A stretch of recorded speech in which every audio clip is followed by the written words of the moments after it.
Hello, listeners. Should we explain Craig? No, I think we should just leave Craig as a ghost in the machine. Okay, Craig is our third presenter, but he's very mysterious and silent. Yes. Hi, listeners. Welcome to Analysis Roulette.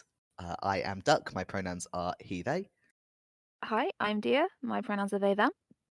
And this week we're talking about The Land Before Time and some of its sequels.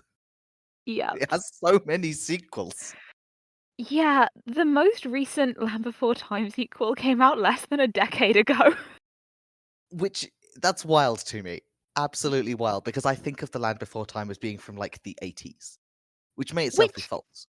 to my knowledge, it is from the 80s. It's a Don Bluth classic. The sequels didn't begin until 94, but the original was like 88? Yes, 88.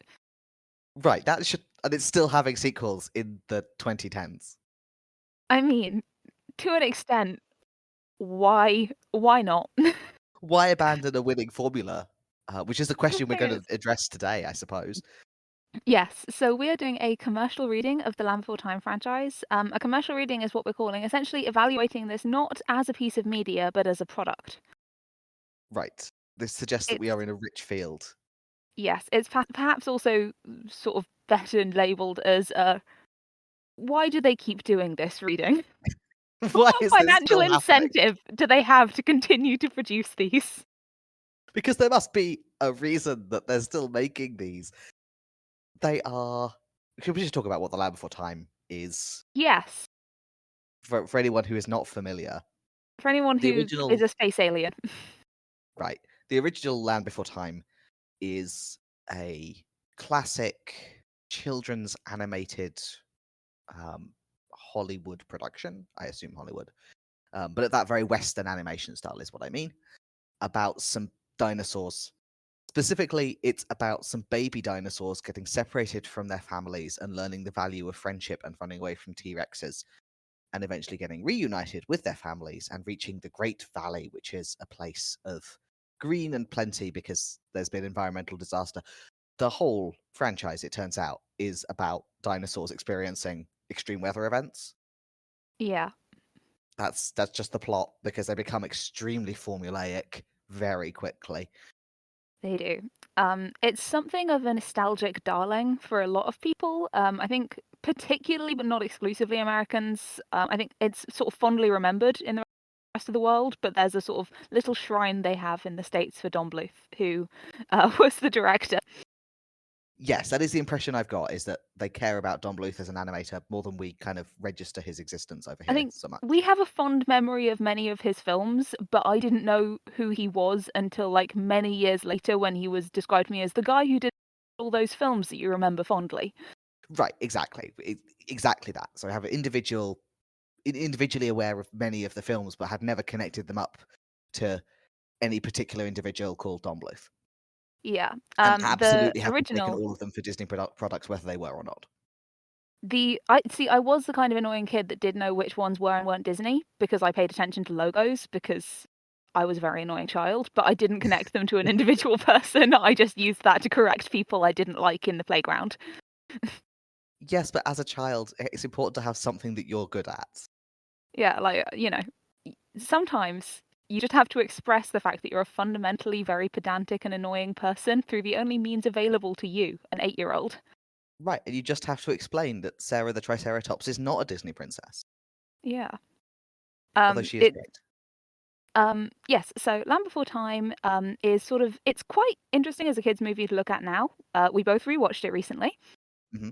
Um I had completely forgotten that it was the darling baby of not just one like beloved childhood nostalgia creature, but three. It's a Bluth Spielberg Lucas situation. It is. It has a lot of big names on the opening credits. Yeah, which was very weird. It's It's also very. Sorry, go ahead. it's also quite I don't want to say boring because that's not what I mean.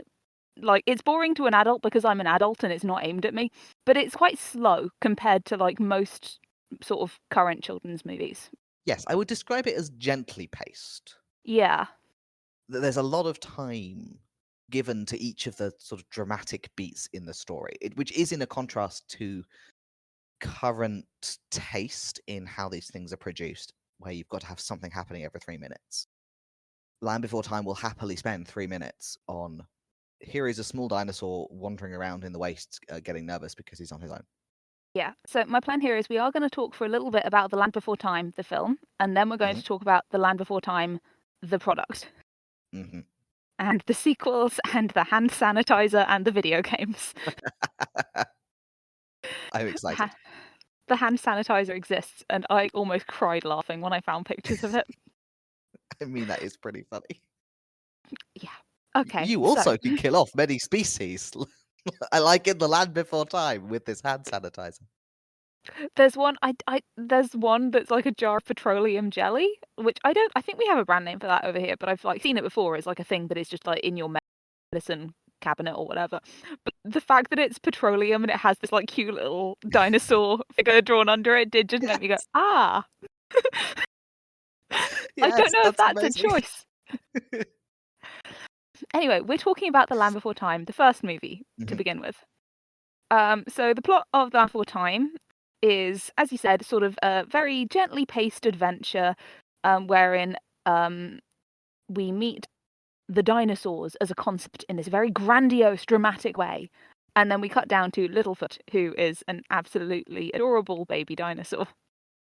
He's a They're all diplodocus, technically, but yes, we never hear this word. He's a long neck. yes, they have dinosaur like cutesy names for everything. So he's not a Diplodocus, he's a long neck. Sarah isn't a Triceratops, she's a three-horn, She's a three horn. There's a that kind of flyer. There's thing. a duck face. I do love that duckface is just straightforwardly an insult, whereas all the others are fairly descriptive. Like, ducks do not exist yet. Ducks have not been invented, but we sure are accusing you, small dinosaur, of looking like one. I mean, I think it's fun. It's, they are attacked very quickly during their migration to what we're told is sort of the last haven of the dying out dinosaurs. So the dinosaur extinction is kind of beginning, and all the herds are heading towards the Great Valley, which is this place that they know is still lush and green and has plentiful food for herbivores. The carnivores can just die, I guess. This whole franchise is from a herbivorous perspective. Well, with a couple of exceptions, but yes, we'll get to those later. Um, while they're on this migration, all of the herds are separate. There's no race mixing amongst the We dinosaurs. do I not don't know what to call it. play. We do not play with the children of other ethnicities. There's a lot happening. Which point Littlefoot and Sarah have sort of bumped into one another and are quickly attacked by a Sharptooth, specifically a T-Rex. Sharptooth and T-Rex are used interchangeably, despite the fact that Sharptooth, I think, canonically means any carnivorous dinosaur. Right. It's always a T-Rex. In language, they speak about sharp teeth as simply being all predatorial species. But yes, everyone we ever see, I think, is a T-Rex. We see others as like introductory dangers before the T-Rex arrives, or like when they think they're safe from the T-Rex, a smaller predator arrives. But other than that, it is predominantly T-Rexes. Which, to be fair, they are the coolest dinosaur. They are the coolest dinosaur. That's fair. But yes, they're chased by T-Rex. Yes, and Littlefoot's mum arrives to fight it off and does knock it into a giant crevice that has opened up in the ground because there's an extinction event going on, but succumbs to her wounds. Yes. During this, the little kids are separated from their parents, and Littlefoot is the only one who remembers the directions he was given. And it is implied he never shares them. I'm very unclear on this because at one point the voiceover does say, like, they had to stay with Littlefoot because he was the only one who knew the way. And I'm like, it's like 3 sentences. Right, the way is literally just go east. Yeah, Or go I west. understand they don't have Right. compasses, but like there's like a couple of milestones they're aiming for. Right. Most of the directions are it's either the rising or the setting sun. I have forgotten which, but it's heading that direction until you see these milestones. Pretty much, yeah. Uh, But we because should of this, possibly give more attention to like when we say Littlefoot's mum dies. Like this is one of those plot beats that is given time to breathe. oh, so much She time. It really dies. is. She doesn't just disappear off screen and the adventure continues. She definitely dies. There's a She dies goodbye very scene. He slowly. stays with the body for a while. It is a It's very slow and painful looking death scene, mhm. complete with grieving baby dinosaur. Yeah. It's very Bambi in that way. It's an older It style is. of children's movie where mothers get killed and we dwell on it. Yeah. I was I had like very few limitations on what I could and couldn't watch as a kid. Like my parents were very much the you'll figure out your boundaries and like talk to us if you're not sure stuff. But there were a Mhm. handful of films that I regularly watched despite the fact they made me weep buckets until my parents were like, "You should stop doing this." This one is bad for you. This wasn't one of them, but it's definitely of the same genre of films that my parents were like, "Look, we're not gonna stop you, but why?" I actually want to tie this to something else real quick. Do you Yeah. know what other film has, your parents die and you have to and we give time to the fact that they're dead and then you have to go on your adventures within this knowledge? Mhm. The first Star Wars movie, speaking of Lucas. They're not similar. Right, I'm not saying it's the same plot by any means, but that particular story beat where we forced you to um, begin your coming of age by just killing your mother. And this is It's something a I am theme. putting a pin in. I'm dropping some pins as we go through the Oh, plot, but yes. excellent. I look forward to hearing about the Land Before Time matricide toolkit. But yes, so the kids have been separated from the grown-ups. Littlefoot has the way, despite the fact that Littlefoot is the one who knows the way and everyone else is happy to follow him. Sarah is racist, so that brings up some drama. But in the Sarah's most Triceratops. adorable 5-year-old on the playground. I don't yet know what a species is, but literally my dad has just told me not to play with long necks. I assume this is because long necks are bad and I'm good. Yeah. I will I will do imitative racism. Like the adults have got this attitude that they are deliberately trying to instill in me, and I think it's very important that my value here is that I want to adopt my father's values. So Yeah. I I'm gonna do related some a lot to racism because Sarah he as a would want kid. me to. I related a lot to Sarah as a kid. I was very much a daddy's girl, so I'm like, unfortunately, I don't like it, but I do get it. Well, to be fair, I think there's a lot to like in Sarah besides daddy's girl racism because she is also an obnoxious pedant, which I personally relate to. Yeah, like Littlefoot was my favorite character, but Sarah is the one I related to because understood on an elemental level that we were the same kind of irritating. But yes, so the kids make their way. We do get a resolution to the Sarah is racist plot in the way that all character we're supposed to like is racist plots, and also some other racist plots in children's movies were resolved until literally about 3 years ago. Is the first time I can think of a media not doing this, where they strike off on their own because they don't want to hang out with a mixed species group in this case, And immediately they get get into into trouble. trouble and are rescued by the people they had previously professed to hate. Right, and having had this very personal and direct demonstration of their worth, brackets, will help you out in a tight spot, they decide they're okay with long-nosed Yeah. dinosaurs after all. I know this movie is nearly 40 years old, but it was old hat even at the time. But fortunately, children are a new audience, so you can do things that are old hat and they will not know. Right, the children had not seen this plot before. And some of them needed to. So, you know. Right. It's okay to tell stories that have been told before. Um, But anyway, the little dinosaurs use their wits to defeat the Sharptooth, and they do make their way to the Great Valley. Famously, the scene where they actually make it to the Great Valley and reunite with their parents is really jarringly edited. Um, I think it's sort I've of glued already on the end. yeah, because I think they ended up cutting like an entire sequence and just having to go, look, I found it. Cut straight to everything is fine now. And there are so many leaves. Leaves for everyone. Leaves for everyone. I will say this film does a great job of making leaves look really fun. They really convince you that the leaves are going to be tasty, which has got to have been a disappointment to so many children on the playground. Yeah. But yes, that's the Land Before Time, roughly, It's as it sweet. It's a stands. perfectly good thing to put your children in front of. It lasts for like an hour and 3 minutes, which is not long enough for you, the adult, to get completely sick of the adorable dinosaurs. It's nice. It's a perfectly good Christmas filling time movie. Yeah. It's got a really good soundtrack. It does. It does. James Although Horner in unlike his its heyday. sequels, it's not a musical, unlike its sequels, but just the background music in it is lovely. Yeah. The It's sequels are all scary musicals. in a way that is good for you as a 5-year-old because everyone is fine apart from the mother. But like, Yeah. But I have a couple of things I want to point out about it just as a mhm. product. One is it was made at like the birth of the Renaissance era of animation, which is interesting because the animation, it's very good, but it's Mm. very specific. Like, it has an aesthetic that it is 100% committed to. Yeah, so I'm It sure it wasn't actually. Um, but you know the really old Disney animation, like the sample bits of animation where they're done in colored Yeah, pencil. yeah, The feel of it, the aesthetic of it is colored pencil. It's got that slightly undersaturated look to everything. It's very much doing 2D drawn on a bit of paper animation. It's not trying to do most of the time complicated 3D tricks or to look like something other than a cartoon. yeah. And, like, the character animation It's like is really flat good. watercolor backgrounds. It's very pretty.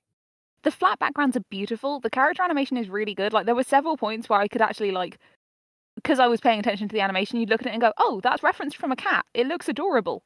It's like Right, Toothless in the How to Train Your Dragon movies, just like, "Oh, right. Kitty!" The baby dinosaurs especially, the big ones not so much, but the baby dinosaurs are incredibly expressive. Yeah.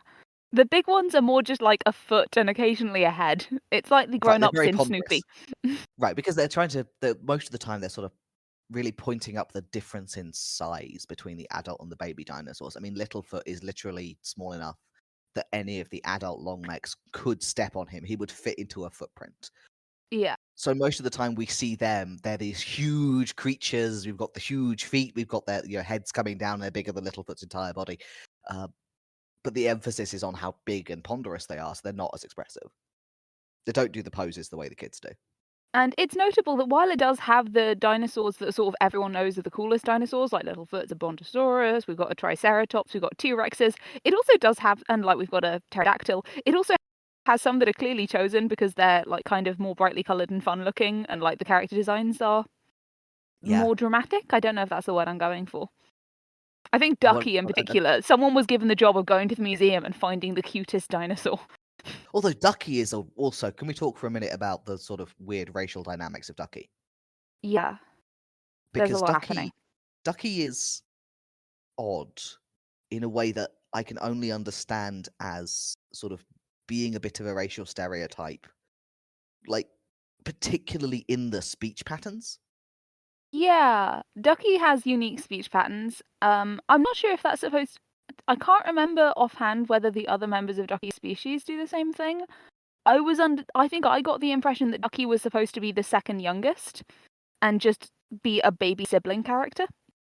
Yes, I think that's also true. Ducky, I mean, I think they hatch Ducky. No, oh my god, I've watched like 10 of these movies this week and I'm already forgetting their names. Spike. They definitely Spike. hatch Spike. They hatch Spike. I think Ducky is like recently hatched. Yeah, I think she's like still in the nest or something when she gets separated from her people. Because I am I think is familiar when they with get. cartoons where the younger sibling talks in a way that is not actually baby talk, but is recognizably, oh, like a baby. Yes, but Ducky isn't quite doing that because Ducky has this strange variance in register where Yeah. sometimes she's overly formal Mm. and sometimes she's doing broken English.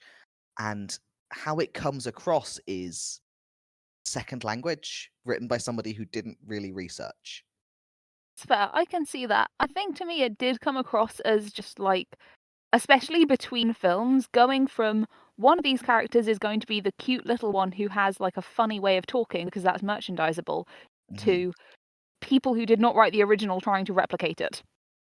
That may be some of what I'm picking up on, yeah, with Because that sort of in the swing between sequels, her speech patterns.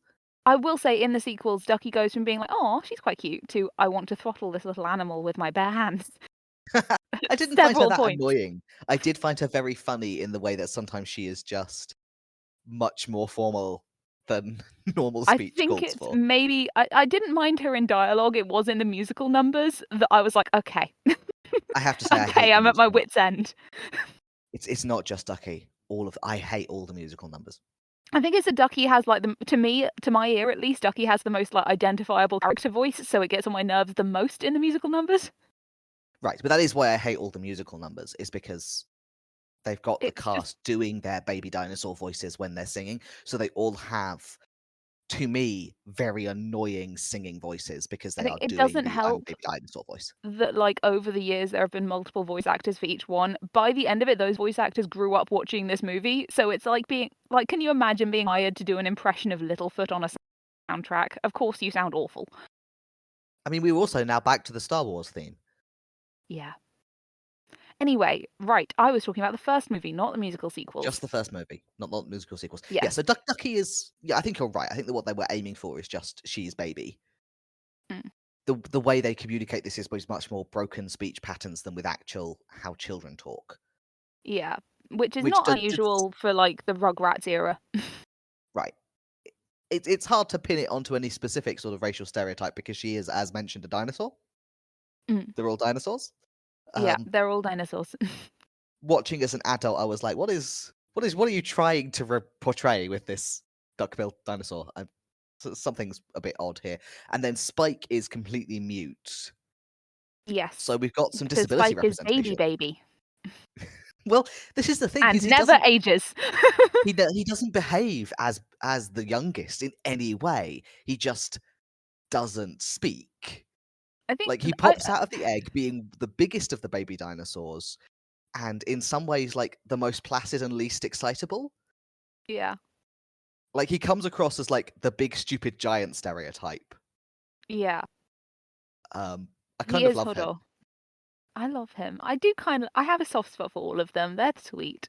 But yeah, so one of the things I want to talk about is just visually, while this film is really pretty, it's very Mhm. interesting to say it was sort of made at the beginning of what we now recognize as like a Renaissance era for animation and specifically children's animation. Like this is contemporaneous with say like The Little Mermaid.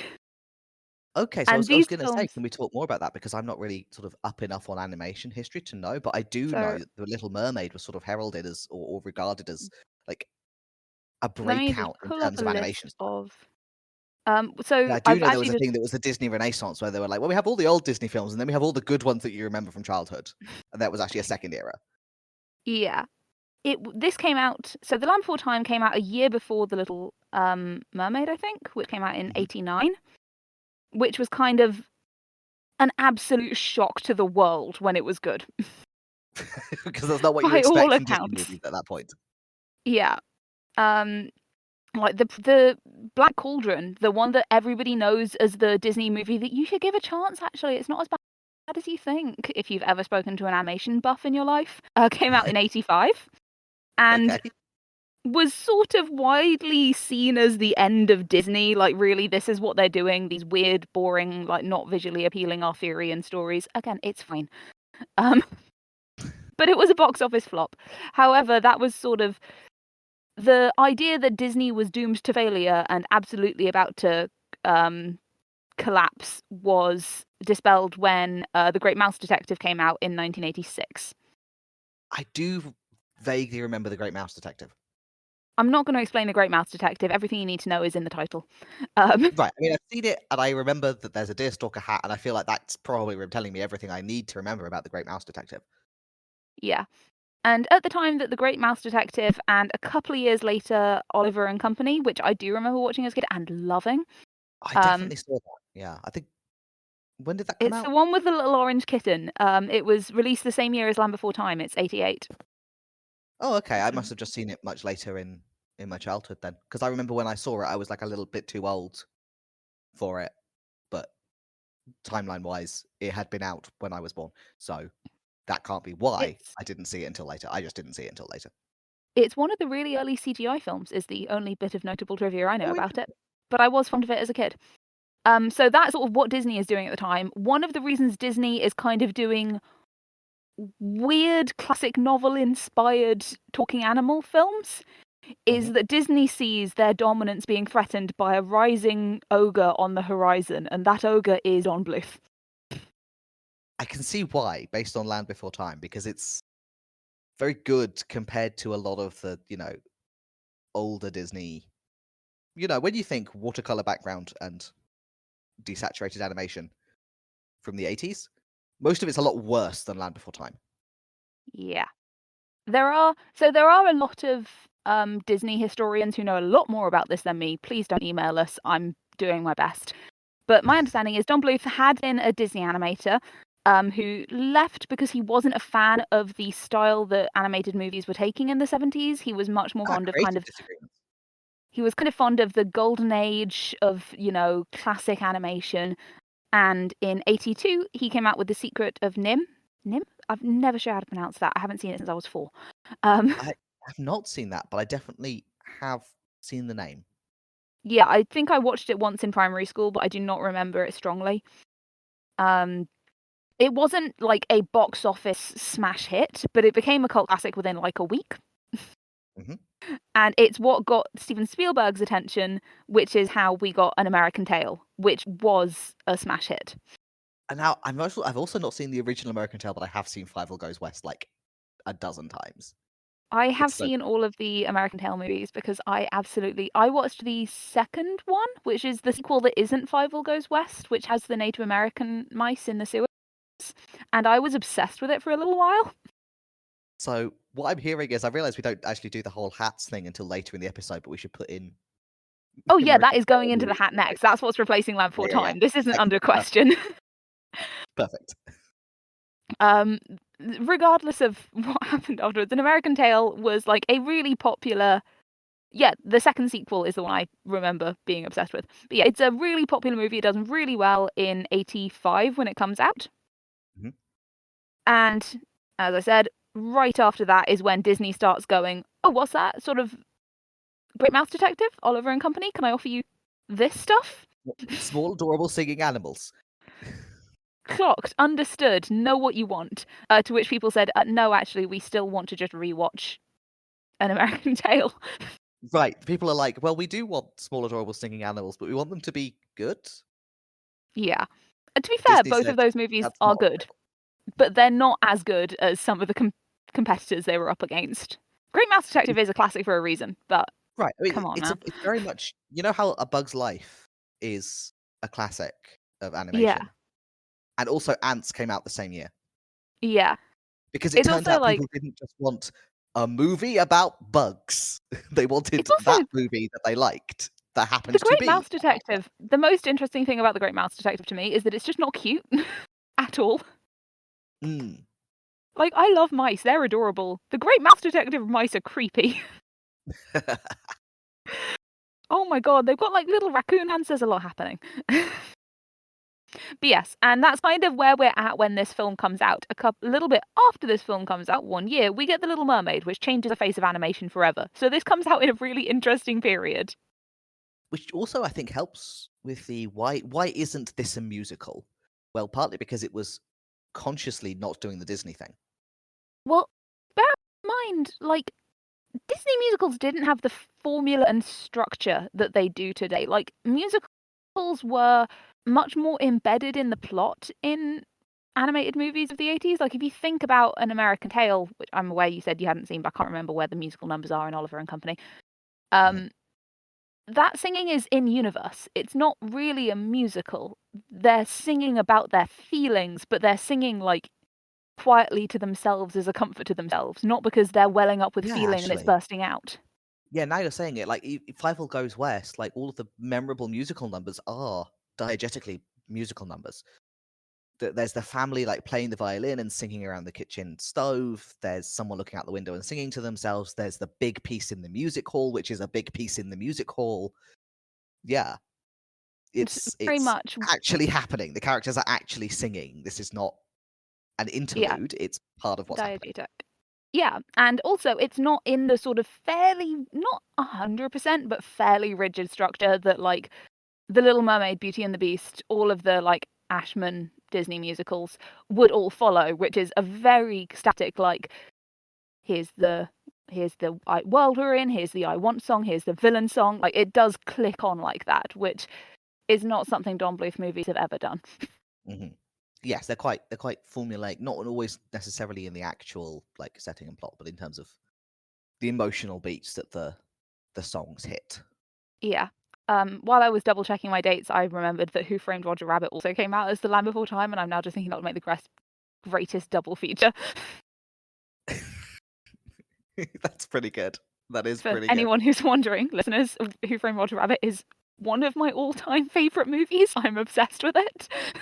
And did stuff that really didn't take off in terms of it did really clever and complicated animation stuff that That was didn't become how you did it because it's a live action movie with animated characters. Not animated and also sequences, animated characters. it was unbelievably difficult, expensive, time-consuming, and required a lot of work that the animators were not actually contractually obliged to do to make happen. That none of that surprises me and also helps to explain why they did not continue to make live action movies with animated characters. If you do not have the pull, money, and power of Disney in the 80s, you can't produce a Who Framed Roger Rabbit. I will take that one off my to-do list. I do not have the money and power of Disney in the 80s. I'm willing to say that up front. I think it's a co-production, but you know what I mean. Um, Yeah. Same difference. Anyway, yeah, so that's the setting we're in, and that's kind of why I'm interested in talking about the first movie separately, because the first movie happens right before The Little Mermaid changes what animated movies mean in the brain of the consumer. Right, I feel like The Little Mermaid and its immediate, not sequels, but Followers, maybe. successors, Yeah. um, that has got to be the point where Disney became again synonymous with animated children's movie. Because I Absolutely. remember when I was a kid, all animated children's movies were Disney, and then eventually Pixar came along and started sort of putting up an actual rivalry, and then got Yeah. absorbed. Yeah, and also, like, it was only, what, 3 years before Beauty and the Beast received Best Picture. Not something I was aware of at the time, but I can see it, honestly. It's a very good film. It's a good movie. It's a movie that suffers from the weird urge people have to dunk on good kids movies for, like, I don't know, attention. Right, I think it does. I think yes, I think it because it's in the bucket of animated kids movie, people tend to go with, "Well, it can't have been as good as I remember." And like, no, actually, it's great. It's really No, well it's done. actually just a good film, sorry. Right. I mean, if you wanna rag on it, it has one of the worst Disney sequels of all the Disney direct-to-video sequels, and that is a Also, I big hear the ring to live throw your action hat into. remake was not good. I didn't see it, I don't intend I to. also didn't see But it. yeah. I felt that my nostalgia over original Beauty and the Beast did not need to be marred by a live action remake. But, like, within a couple of years of this, we're going to start this being the land before time, we're gonna start to get the Mia landscape, which to an extent we're still in now, where when I say to you animated kids movie, you go, "Oh, like Disney princesses." Yes. Yes. And this is so unlike that. This is Yes. kind of the other Watching it fork in the road we could have had. Yeah, and watching it having grown up with the Disney princesses, you're like, "Oh, this is doing something different." You keep waiting for the music to kick in, for one thing. You keep Yeah, waiting for the it's not a song breaks, it musical. doesn't happen. Um, the characters don't really map onto the Disney princess characters because we don't have a princess in this. Like Littlefoot, quite apart from like somewhat irrelevant gender stuff when you're dealing with kids of this age, Littlefoot doesn't fit the archetype very well. So it's not attention grabbing in the ways that the sort of Disney Renaissance films are. It's not brightly colored, it doesn't have musical numbers. Most of the action, and I don't mean like the plot, I mean the physical movement of characters, is Mhm. slow and methodical. Yeah, It spends a lot of time lingering on emotional beats. It doesn't expect you to pick back up and get on with the rest of the story. right. It's very far removed from the well, that just happened modern style of humor. Yeah, thank God. Can you imagine that in the Land Before Time movies? The dialogue in these is already dicey. Right, right. There is not a single witty one-liner in the entire film. No, there are some, like, one-liners that are what you would expect children to say to one another, you know? Yes, there's children who really think that they have just played a trump card, and actually what they have said is, "Well, my mum says you smell." Yeah. It's adorable, but it could not be more different from, like, say, Aladdin, Yes. which is fast-moving, quick action, it's musical numbers, it's bright colors, it's fantasy adventures, it's, like, romance, it's comedy, it's got a lot going on, whereas this movie is really good in its simplicity. It has so little going on. I think this is a movie that assumes it already has your attention. Yeah, Whereas, like, a lot of the and it's a Disney movie aesthetic that did is not have a lot of competition, which helps. that does help. But it's a sort of a movie that's got faith that at the point where you are in the cinema watching the film, you are probably pointing your eyeballs at the screen, You are probably paying some degree of attention. It You can know, tell you a story we don't have rather than smartphones yet. right. But I think even before smartphones, Disney sort of operates on the assumption that if I have not done something to grab your attention every 30 seconds, I've failed. There's got to be something happening on screen. There's got to be bright colors. There's got to be movement. There's got to be the next thing happening. Someone's got to say a line. We can't have a moment of stillness because stillness is boring. Like, We've got to because have of a it. movie that I can play. Here is a theory I'll put out for you about Disney Mm. animation and why the films are so jam packed. Because Disney is making movies that you can play to people who are waiting in line at Disney World and they'll still pay attention. Been to Disney World, please tell me that's not a thing. I mean, I haven't.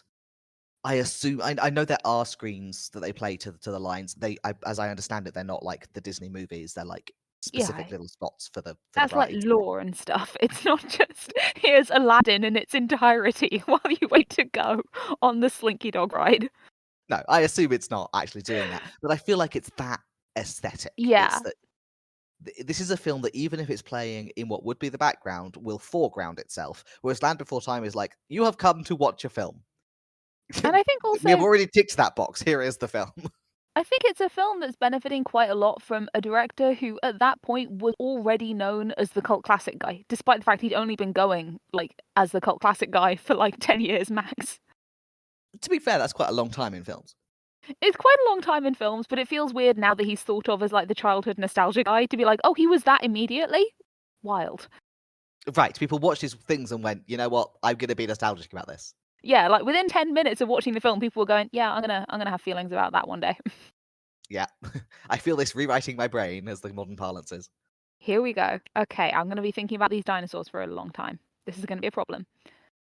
Yeah, I think it's not, like it's I'm not saying that it's better or worse than the Disney style that was about to really take off. It's just interesting to me that as a product, this is designed to do a very different thing than those Disney movies. And I think what Yeah. it's designed to do is entertain, but also like be enjoyable to children and be fondly remembered after viewing. Maybe not so much to be watched over and over and over again. Yes, it's, film as afternoon's entertainment rather than intended as foundational aspect of your baby mind. Yeah. And I will say, this may sound like I think it's in some way less commercial than those Disney movies. I'd like to refer to you the absolute plethora of merchandising. Right, let's move on to the commercial cash-in on Land Before Time. Yes. So we're going to start out with some of the merchandising. I'm not going to go through it in detail. I'm going to name a couple of my favorites. The petroleum jelly, absolute highlight. There were fancy Yeah, dress costumes. There were toys. There were loads and loads of merchandise sorry, fancy lines. dress costumes. I'm not. It's not that I'm surprised that there are fancy dress costumes. I'm just trying to imagine what the fancy dress costumes look like, and I am failing. I found a Sarah costume on the Land Before Time fan forums. To be fair, she does a very good ruff. You could do the ruff and the horns.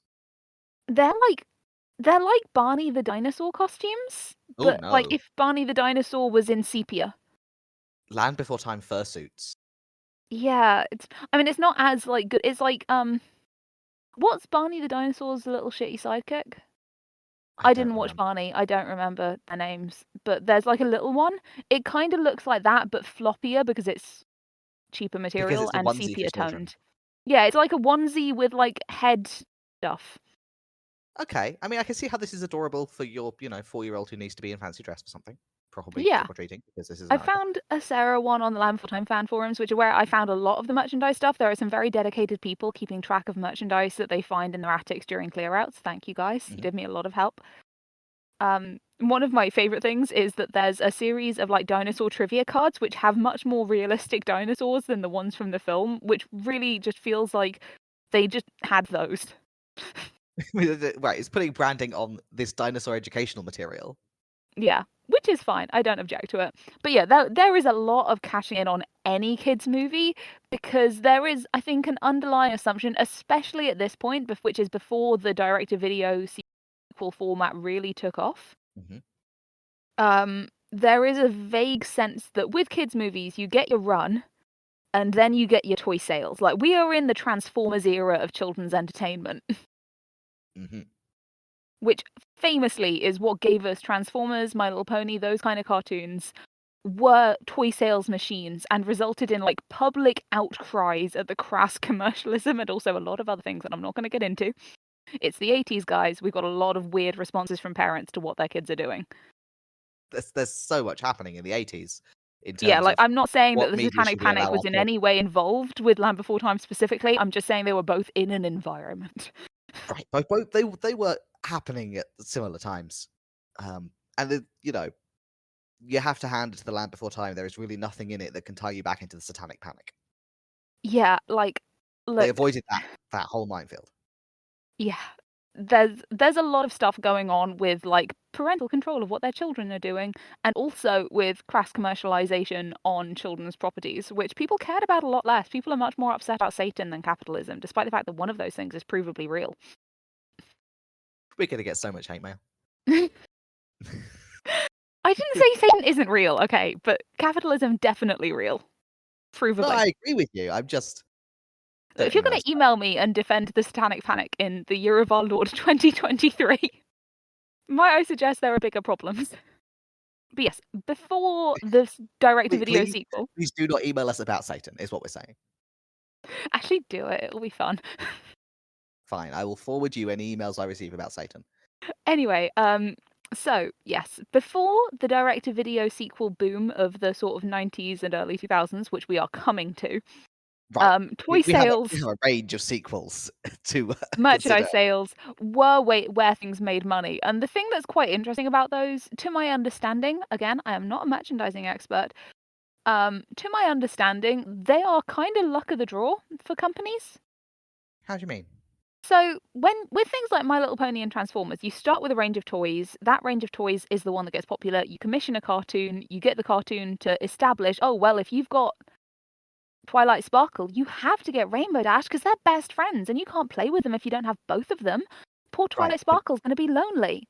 but the reason you're making the My Little Pony series rather than the Polly Pocket series is because it's the My Little Ponies that got bought. Yeah, and don't get me wrong, I wasn't a My Little Pony kid. I was a Pretty Pony Club kid, but like this stuff worked on me. I'm sure it worked on you. Like kids do see those cartoons and go, "What? But I don't have Starscream. My playtime's not complete without the little treacherous one. I can't do all the storylines." Like I think a lot of kids go for this. It works. Like it was a tried and tested formula, especially in the 80s when the restrictions on what you could and couldn't do in children's cartoons were almost exclusively about gay stuff and Satan. Right. Otherwise, you had a pretty free reign to commercialize to your heart's content. Not Oh, that that oh, part has changed, but this is something I think about whenever I see any of those, like, oh, they're putting subliminal messages into their records. Like, I just want to see what those records would look like if they did that. Like, do you not want to see the version of My Little Pony that is trying to turn your kids trans? yes, I would love to see that. I would die to see that. That would be incredible. This is a tangent, but it's very funny to me. There was an episode of Babylon 5 um, where, so the conceit of that particular episode was that it was a documentary about Babylon 5, like a contemporaneous news spot. We're focusing on Babylon 5 this week, and Babylon 5 is having a crisis that they're trying not to reveal too much of it to the news crews. The news crews are following them about and like getting in their face with cameras. And in this episode, it has an advertising spot for the heavily militarized psychic police, Sure. like encouraging you to turn your children over to the psychor if it turns out they're telepathic. This is the thing, is I just think, like, there And are it has subliminal messaging in it. this is the thing, with the subliminal messaging, I can't remember who it was, but one of the heavy metal bands that was, like, accused of having, like, worship Satan played backwards under the chorus of one of their songs, like, responded to that accusation saying, like, if we were gonna put subliminal messaging into our songs, it would be buy more records. Yes. Like, Well, there are this actual things that corporations and governments are trying to force you to do, and it's like, right, and Satan spend isn't one of money it. and join the army. They don't have time to be getting people to join Satan. Right, they're trying to convince you to turn your teenager over to the psychor if they turn out to be telepathic, and they're putting in a subliminal thing for just enough frames that you, the actual real life viewer, know for certain that there was meant to be a subliminal message there. It's so funny That's to me. the plot from memory of one of the Demon Head Master books. The Demon Headmaster series was content that now I think would not fly quite as under the radar as it did. don't know. Every time they make an adaptation of it, like no one seems to notice that like all of these are very troubling stories. The Demon Headmaster is so dark. It's so dark, especially as the sequels have to come up with more and more ways to like coercively control children. So they get more and more like just in your face as means of coercion. Like the first Right. one, you're kind of like, oh, this is a metaphor for like strictness and controlling children, and the second one, you're like, oh, this is the children growing up and realizing that like actually adulthood isn't freedom, and you have to be on the lookout for these things. And then by like the fifth sequel, it's just like the evil banana monkey has controlled your brain and wants you to buy grapes. It's just like, what the fuck? It gets more and more embedded into. You start off with it. Oh, this school is dystopian and strict in a sort of Stepford Wives way, and then it gradually becomes no, no, no. You are living in the hypno dystopia. It really They does. control the government. They control the companies. I mean, All of it is that's the thing, is being like the second controlled. story, I think, is the Prime Minister's brain, which is about trying to get control of the government. And then by like the sixth one or something, they're just like, yeah, you know how he controls the government and also TV and also everything. It gets very weird. It does. Not the point. Anyway, there are no subliminal messages in The Land Before Time. That's not what we're saying. Or if there are, It- they're very well hidden. There's subliminal messages to eat your greens. Yeah. But like that's sort of the merchandising situation is different too with those Transformers like famous cash cow projects of the 80s. Yeah. Because with these, I mean, this is before studios really got into the groove they're in now of guaranteed hits. Like the, there were Right. flops There's a happening. formula now. I don't mean like it's always the same film. I mean, studios are pretty good at going, this is going to be our mid-seller. We're going to release it in May.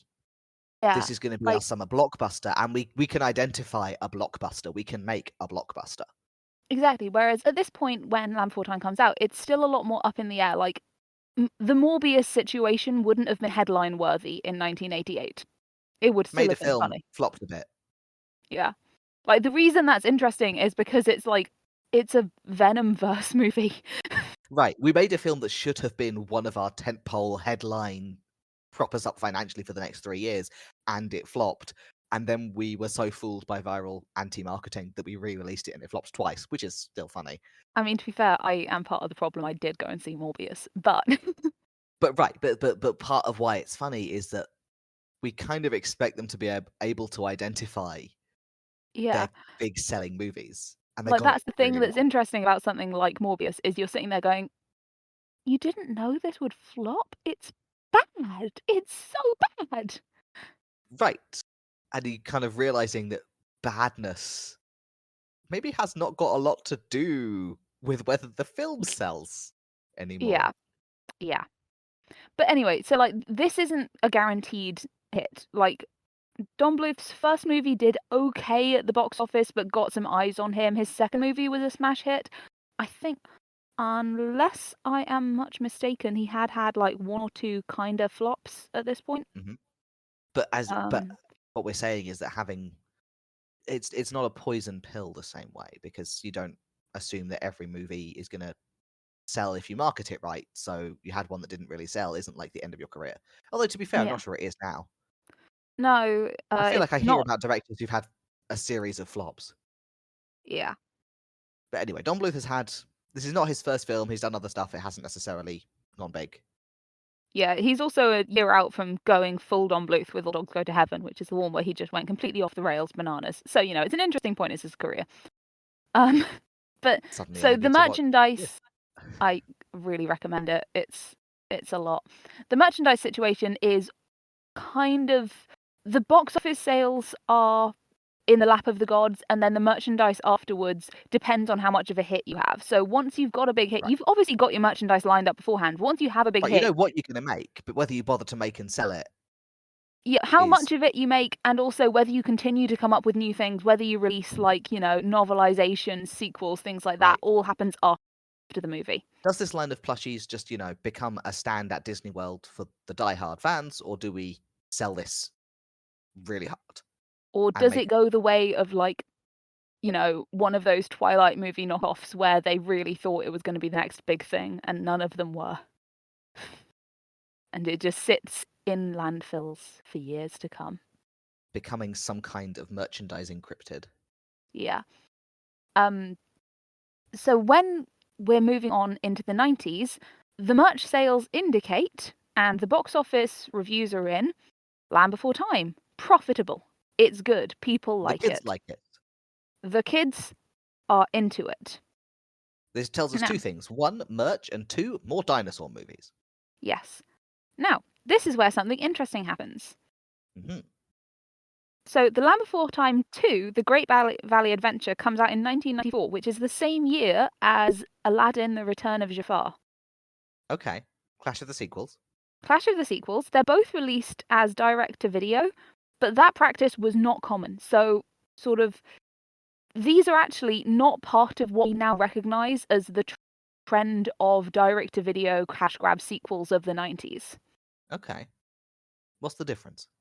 So, The Return of Jafar was released direct to video directly because The Rescuers Down Under had been a financial failure. It was a flop. Okay. Which really surprised me because I think now that's more popular than The Rescuers. Like, I've seen The Rescuers Down Under, I haven't seen The Rescuers. Fair, fair. I think because it was direct to video, and that was very much something that, like, subsequently got filed with other Disney shitty sequels that actually some of them are good. Yeah. But that is why Aladdin 2 was made a direct-to-video movie, as I understand it. It was, well, we're not doing that again. Right. We have literally just made this mistake, and we're not going to. It costs. This is something that I often forget, but it doesn't just cost money to make a movie; it also costs money to put the movie on the screen. So bear in mind, So this is you can the save money early on that by 90s. selling it on Most videos. people do not have home cinemas, you know? Right. Nobody You are has streaming. watching this It's not been film. invented yet. You are watching this film on a grainy 7 by 7-inch TV. It crackles if you put your fingers on it.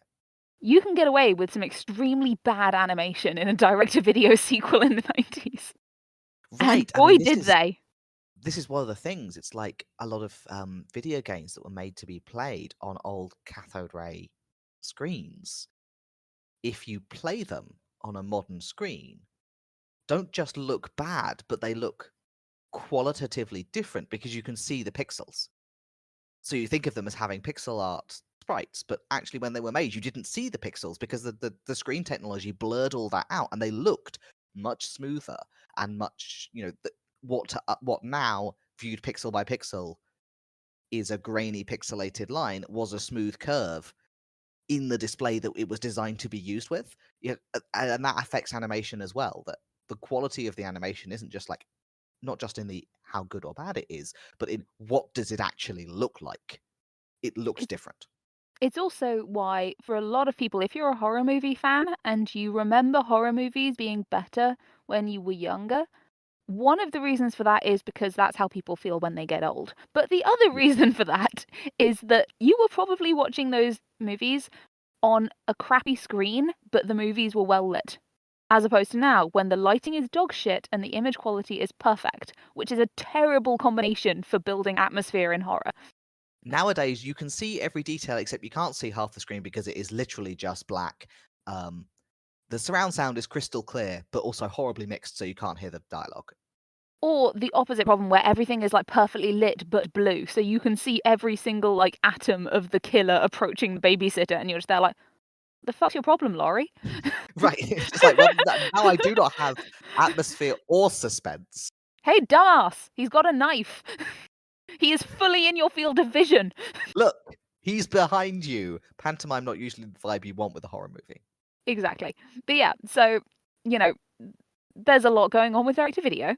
That's Mhm, Disney. Land Before Time, which is owned by Universal, is the mhm. exact opposite situation because They make the Universal video and then they release it in theaters? No, so Universal, so Disney is an absolute high point where they've had a massive flop, and they're like, "Well, we're not risking any of that. We're gonna keep making these, like, predictable. We're gonna keep making these Lion King situations where we can Right. re-release them in theaters and everything is great, and our sequels are going to be as cheap and quick as we can do them. Straight to Uh-huh. video, cheaper voice actors, crappy animation. Let's go." The different voice actor in the sequel thing is such, like, that's partly why they were all bad. I mean, part of it is they were never gonna get Robin Williams back for Aladdin because of how they completely shafted him after being like, yeah, yeah, yeah, we promise we won't advertise that you're part of it. We'll keep you really down low. Come see Aladdin with your favorite comedian. Right, but also nobody wants to watch a sequel where all the characters are played by different people. Like, you are guaranteeing that nobody wants to watch your cheap out sequel by being so cheap that you don't have the same actors. I mean, to be fair, small children. I guess, but even so, Yeah. However, you're Universal is committing to a not level of low quality there. Universal, who own Land Before Time, are not at a high point of their animated movie like Mhm. output. I mean, Right, they haven't got a winning formula that they're deciding whether to stick with. how many Universal animated movies from the 90s could you even name? I mean, we've established that I don't know whether things are Disney or not, That's fair. Yeah. Um, but this if is you when gave like me the list, I would probably not put as many ticks by Universal ones. I will grant you that's this. fair, yeah. Um, so what their Universal is doing is going, okay, well, Disney seems to be doing great, and our attempts to copy that are not going brilliantly. What's our most successful movie, and how can we make more money from it? Land Before Time. Let's make another one with the dinosaurs. Everyone likes the dinosaurs. Yeah, and they very much set out, they weren't like sneaky about it, they set out to make a cash cow animation series of Land Before Time with the dinosaurs. And they went, okay, Land Before Time is great, what can we add to it that people like? And it turns out that's colours and musicals. Not wrong. I mean, people do like colours and musicals, but it is a very drastic change from the first Land Before Time movie, which is a very slow, sedate, like hand illustrated looking movie with somber emotional beats and gently learning lessons together to go straight Right. into the sequels to Land Before Yeah, Time. the sequels are more like, feature length Rugrats with dinosaurs. Yeah, so do you want to tell us a bit about the sequels you watched? Because I've watched a few more than you now. Right, so I watched, was it 5 and 6 or 6 and I think 7? I asked you to watch I think 5 and 5 and 6. 6. Yeah. Yeah, I watched the ones you watched there. It was 5 and 6 as well as 1. So 5 is, um, the dinosaurs, stop me if you've heard this before, experience an extreme weather event and correlated ecological disaster that means they have to go looking for a place where there will be enough food for everyone. Yeah. Uh, you can see already that when they say when they are cashing in on the formula, it's almost like we don't know which bit of this was the winner, so we have to do the whole formula. Yeah. We don't know what part of this recipe we can change, so we're not changing any of it. It's Um, kind of impressive, to be honest, how many times they managed to slightly tweak that formula without any major changes. right. So this time they have to. The dinosaurs are in the Great Valley, and there's a swarm of locusts, uh, which does neatly confirm for me, which I found was interesting, that my sort of visceral, instinctive dislike of swarms of locusts. Fortunately, I think that has not really come up in real life, but I have seen some nature documentaries with actual swarms of locusts, and the degree of oh, this is doomsday horror that it evokes has got to be something in the genetics because I have never experienced a locust related famine. This is not personal trauma. Uh, but oh boy, it's really upsetting. Turns out this is also true in like Land Before Time cash in sequel level animation. I still am really bothered by the swarm of locusts. See, this is But fun because that film also has a shark in it, and I'm very, very phobic about fish. I don't like them. I especially don't like the big ones. I especially don't like the big ones that could potentially eat me. So we've both got something to work through in therapy after watching that movie. yes, yes, it raised some things I'm going to have to talk out. Um, That's But there's what a we're swarm of here locusts for. which turns out not to not to really be the plot. The locusts are the excuse for the plot. They come through and they eat all the green leaves and things, but they don't kill the trees. They don't kill the environment the same way that like because in the the film one thing of this is the end of the era of the dinosaurs and this is like going to be a last enclave of dinosaurs who have survived has sort of gone by the wayside and now it's just we came to the Great Valley because the place where we were was having a famine, but not like the whole world. There's still other places that are good and green. So, well, the Great Valley is sort of on pause because the leaves will regrow, but until they regrow, we can't really be here. So let's go and look for food. They all set out, adults and children, as a big herd a small herd of mixed species. Um, there's like 2 or 3 of each species. It's the kids and their parents, basically. That's everyone in the Great Valley is the kids and their parents. Heading out to find green food, which is what they tend to call it. They have no luck. They agree they're going to split up into their little single species herds of like 2 or 3 Because dinosaurs they've had each. another racism incident from They've had some Daddy more races. Tops. Right, Danny Tops, who is the racist who learns a lesson about racism every film and then Every forgets it again film. by the next one. Every film he learns a lesson about racism because his daughter is missing as well. This is so Like, at a much certain point, do you yeah, not just think it's like, it's your fault? Every right. time you start acting racist, your daughter goes missing. Do you not feel that maybe at least, bad luck is being provoked? But the adults agree they're gonna, divide their party and go each little species in their own direction to look for food, and the kids are like, "No, I will be split up from my friends. I don't want to go to a different senior school than my friends. I wanna stay in primary school with all the people I already know." So Mm. they all go off as a little kid gang because then their parents will have to follow all of them, which is good logic. It is And they very, re like, small child logic and also very fun to watch them reason out. right? And they're not wrong. If they do all go off together, carefully leaving footprints to prove that they're all together, then when their parents come looking for them, they will also have to be all together. When they find food, enough for everyone, which they're definitely gonna do, then everyone will stay together and they can keep hanging out with their friends. It's wonderful logic. Instead of finding food, they find the ocean. Which they had not previously encountered at They any are not stage. previously aware of there being an ocean. Yeah. They discover that there is such a thing as the ocean, and here it is. There's an island in the distance that's beautiful and green, and they discover it's not a full island. It's on the end of like a little peninsula. So they walk over to it, and then an extreme weather event happens and smashes up the little land bridge. So now they're Immediately. stranded on the island. They have some adventures trying to get back off the island. They meet up with an old friend of theirs who is a baby tyrannosaur. Uh, they run away from his parents for a bit. Then there's another tyrannosaur. They run away from that one for a Yeah, bit. And the this is an tyrannosaurs fight. ecologically unlikely island filled exclusively with carnivores. Yeah, it's not probable. The Tyrannosaurs fight for a bit. There's a very fun to me little conversation where it's like, "Well, my parents have just stopped you from being eaten by that bad Tyrannosaur, but I still think for your own safety you should leave so my parents don't eat you." Yeah. Like they say they're not gonna, but I kind of think maybe you shouldn't trust them, which is a very sad thing to have to say about your parents, but also very funny. Yeah. I quite like Chomper. Jumper's kind of great. Um, Chomper is in an awkward position vis-a-vis, genetic oppression Yeah. tendencies. Yeah. And liking these herbivore babies, but also being a carnivore. Mm. There's also a language barrier between the herbivores and the carnivores, which is interesting. Yeah, we are gonna come back to Chomper. Cool. Um, but they meet.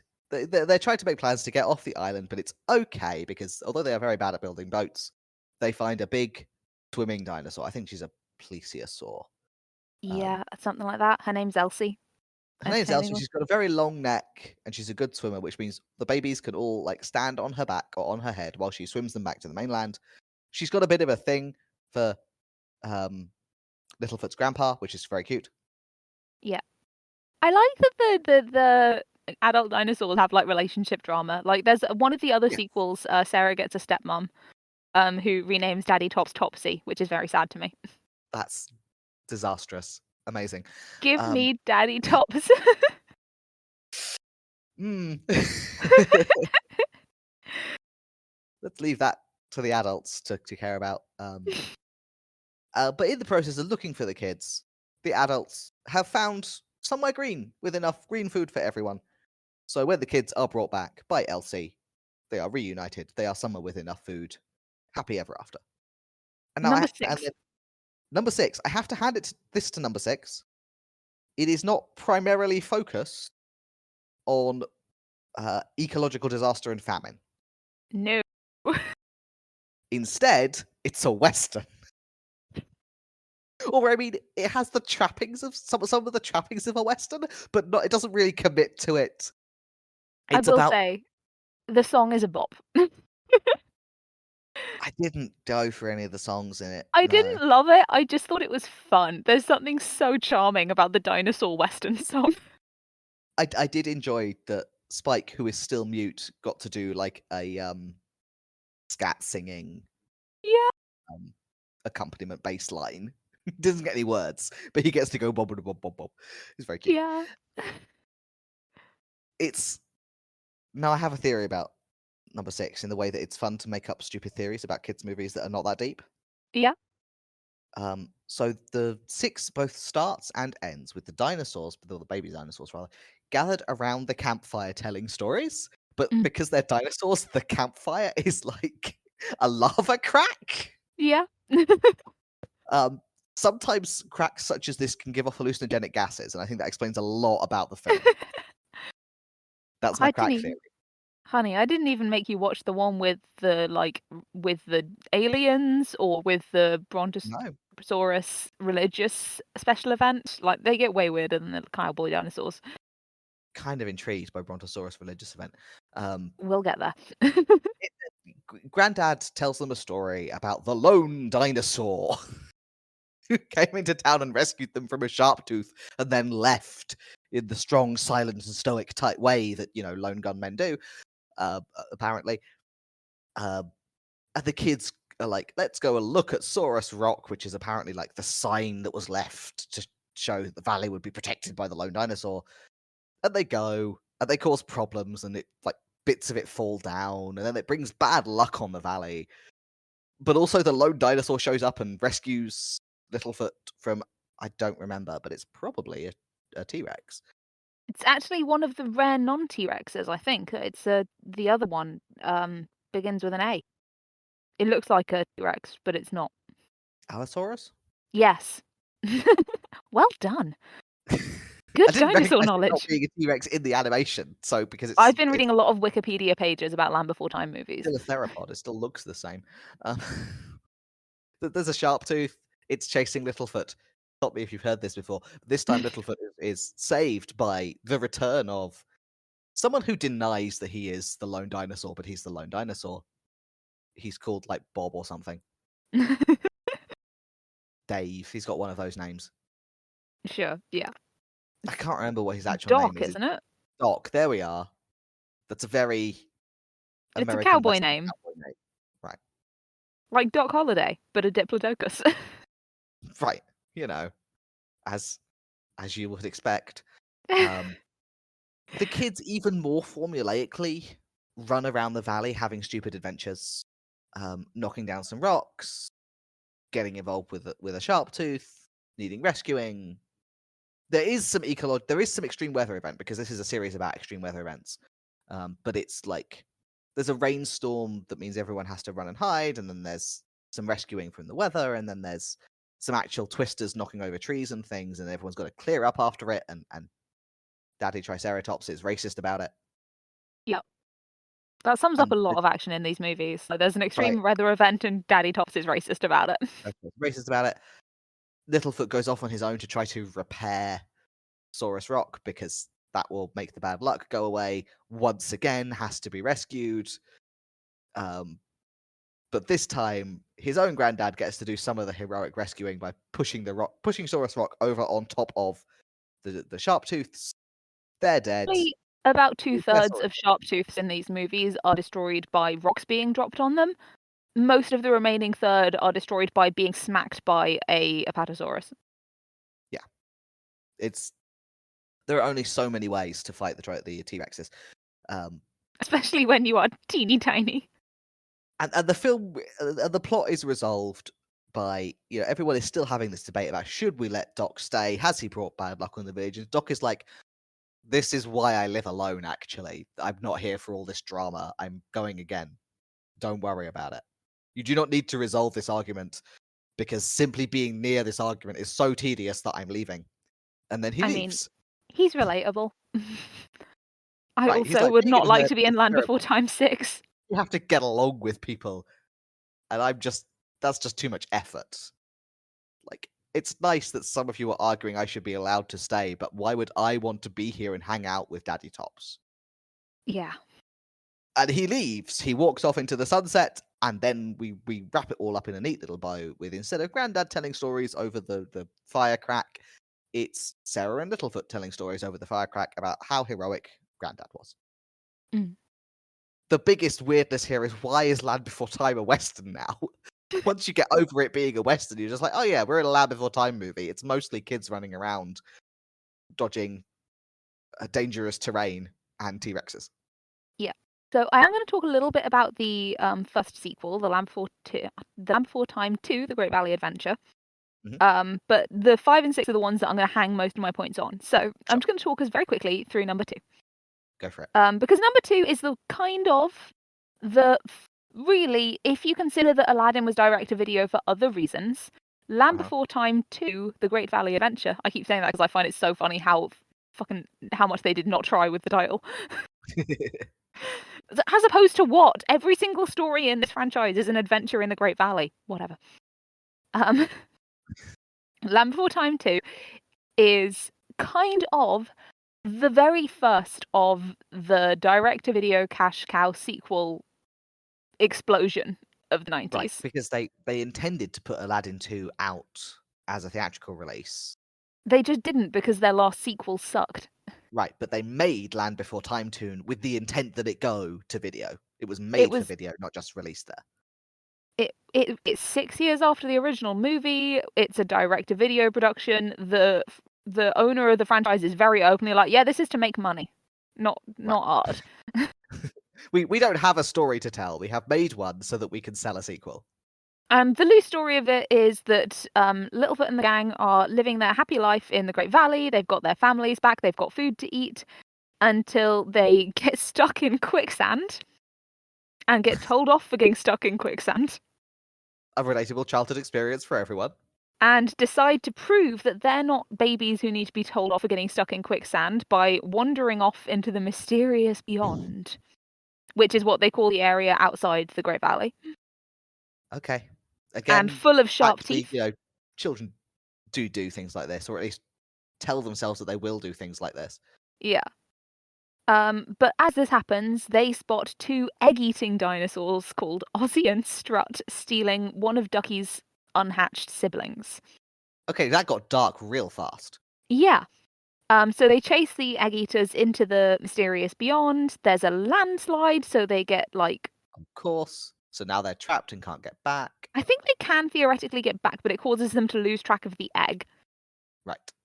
And also, while they are hunting down the egg eaters, they find a big egg and think it's somehow Ducky's sibling, despite it being like 4 times the size of Ducky.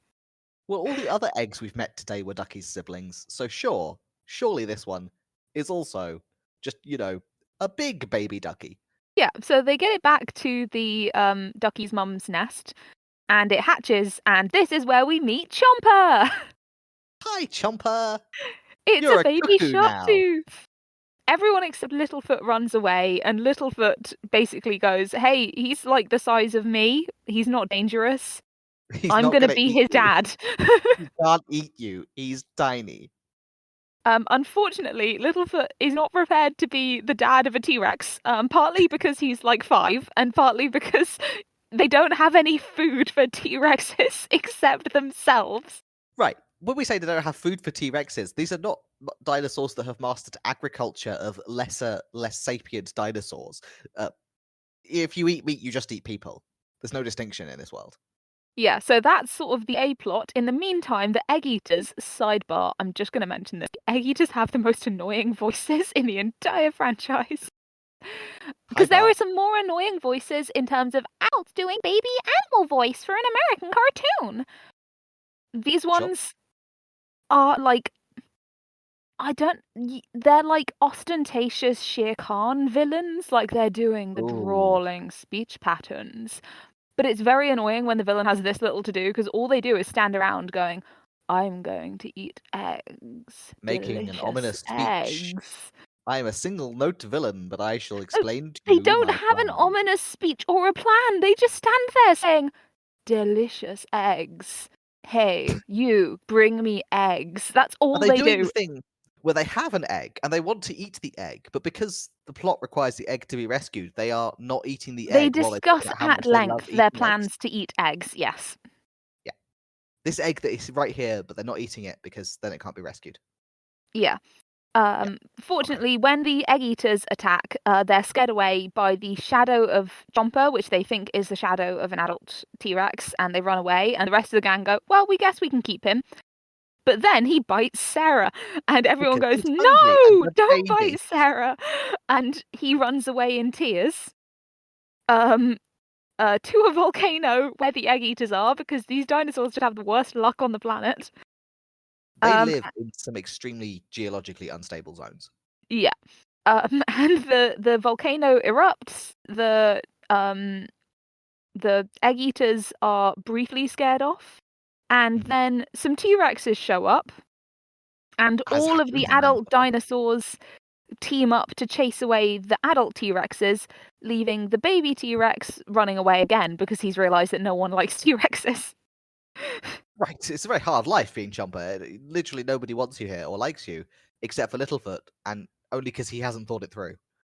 To be fair, Littlefoot's defenses of Chomper are adorable. Like, good work, Littlefoot's voice actor. I don't know who it is in this one. There's like 7 of them. I'm not looking it up. Mhm. It's very cute. I genuinely buy the Littlefoot Chomper relationship in this one. It's really sweet. But But the it does only exist because Littlefoot is in denial about the fact that Chomper only eats people. yeah, His only food source is people. yeah.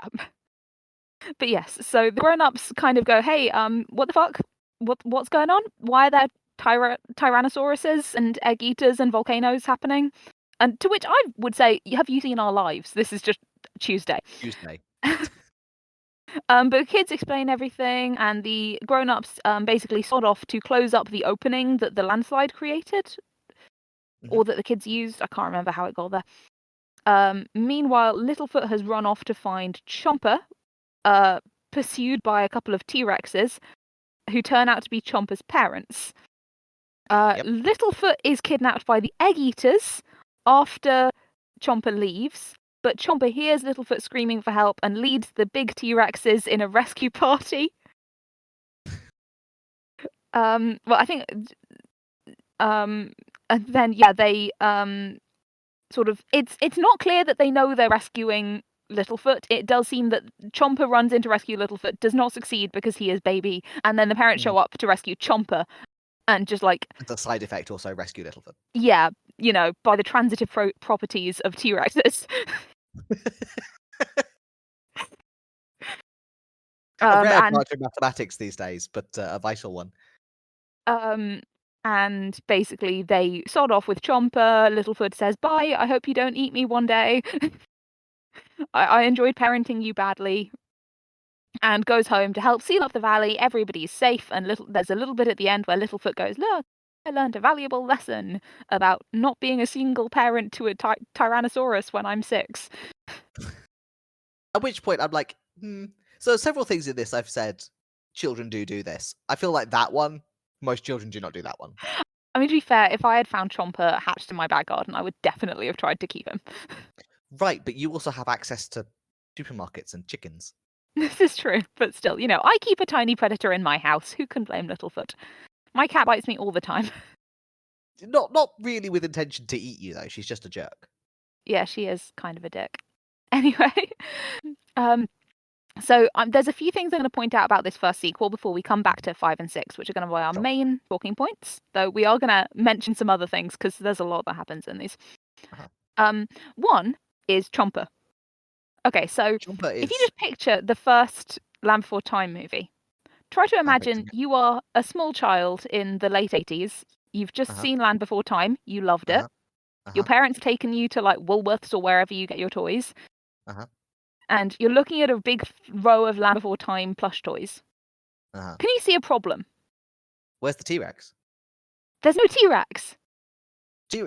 When was the first Jurassic Park? Because that's the one where T-Rexes really became everyone's favorite dinosaur. Not that they weren't a really good dinosaur before, but that's the one that Ooh, really. that was a little while later, I think. I think it was in the 90s. Yeah, that was Jurassic Park. definitely in the 90s because I think, yeah, the 93.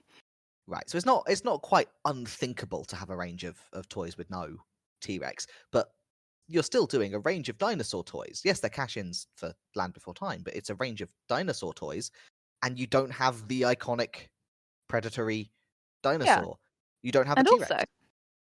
just like visualize that in your mind and think about like what drew you to toys as a small child, because I would say one of the main things for me was colors. Right. And all of the baby dinosaurs in The Land Before Time, the original, are shades of sepia. Yeah, like Ducky is green, Spike is Not a dark bright green. green, no. Yeah, Ducky is sort of frog green, Spike is dark green, and the others are all browny, goldy, sepia toned. Yeah. They are not exciting primary colors. None of them have got bright red warning spots, No. anything like this. Things that you might Chomper want. is bright blue. Interesting, because by his return, he's turned grey. I mean, he's quite grey, but like on the cover illustrations, he's bluer. In the toys, he's even bluer. Like he is gradients of blue to grey in every appearance, but he is blue. Yeah, but he's brighter in the toys, makes sense. Mm. Now, my thesis is that there was a meeting somewhere at Universal where they went, okay, we are making a cash cow franchise. What do we want to add? And obviously, first on the What's our list was storyline like miss? musicals and colours, but second on the list was a T Rex. Yeah, I find that very plausible. We're making a cash-in sequel. Our primary method of cashing in, although we expect we want to sell as many of the actual film into video form as we can, but really the money here is in the merchandising. What does Yeah, the merchandise line need? We're adding a pony. Where's the gap in the pony lineup? And I exactly. think you're right. I think the gap was where's the T-Rex? I will say this is one of the ones that feels like not necessarily a good plot, but like a natural plot, like a plot. If you were just like put on the spot and said, "Now, give me a story for a Land Before Time sequel," Right.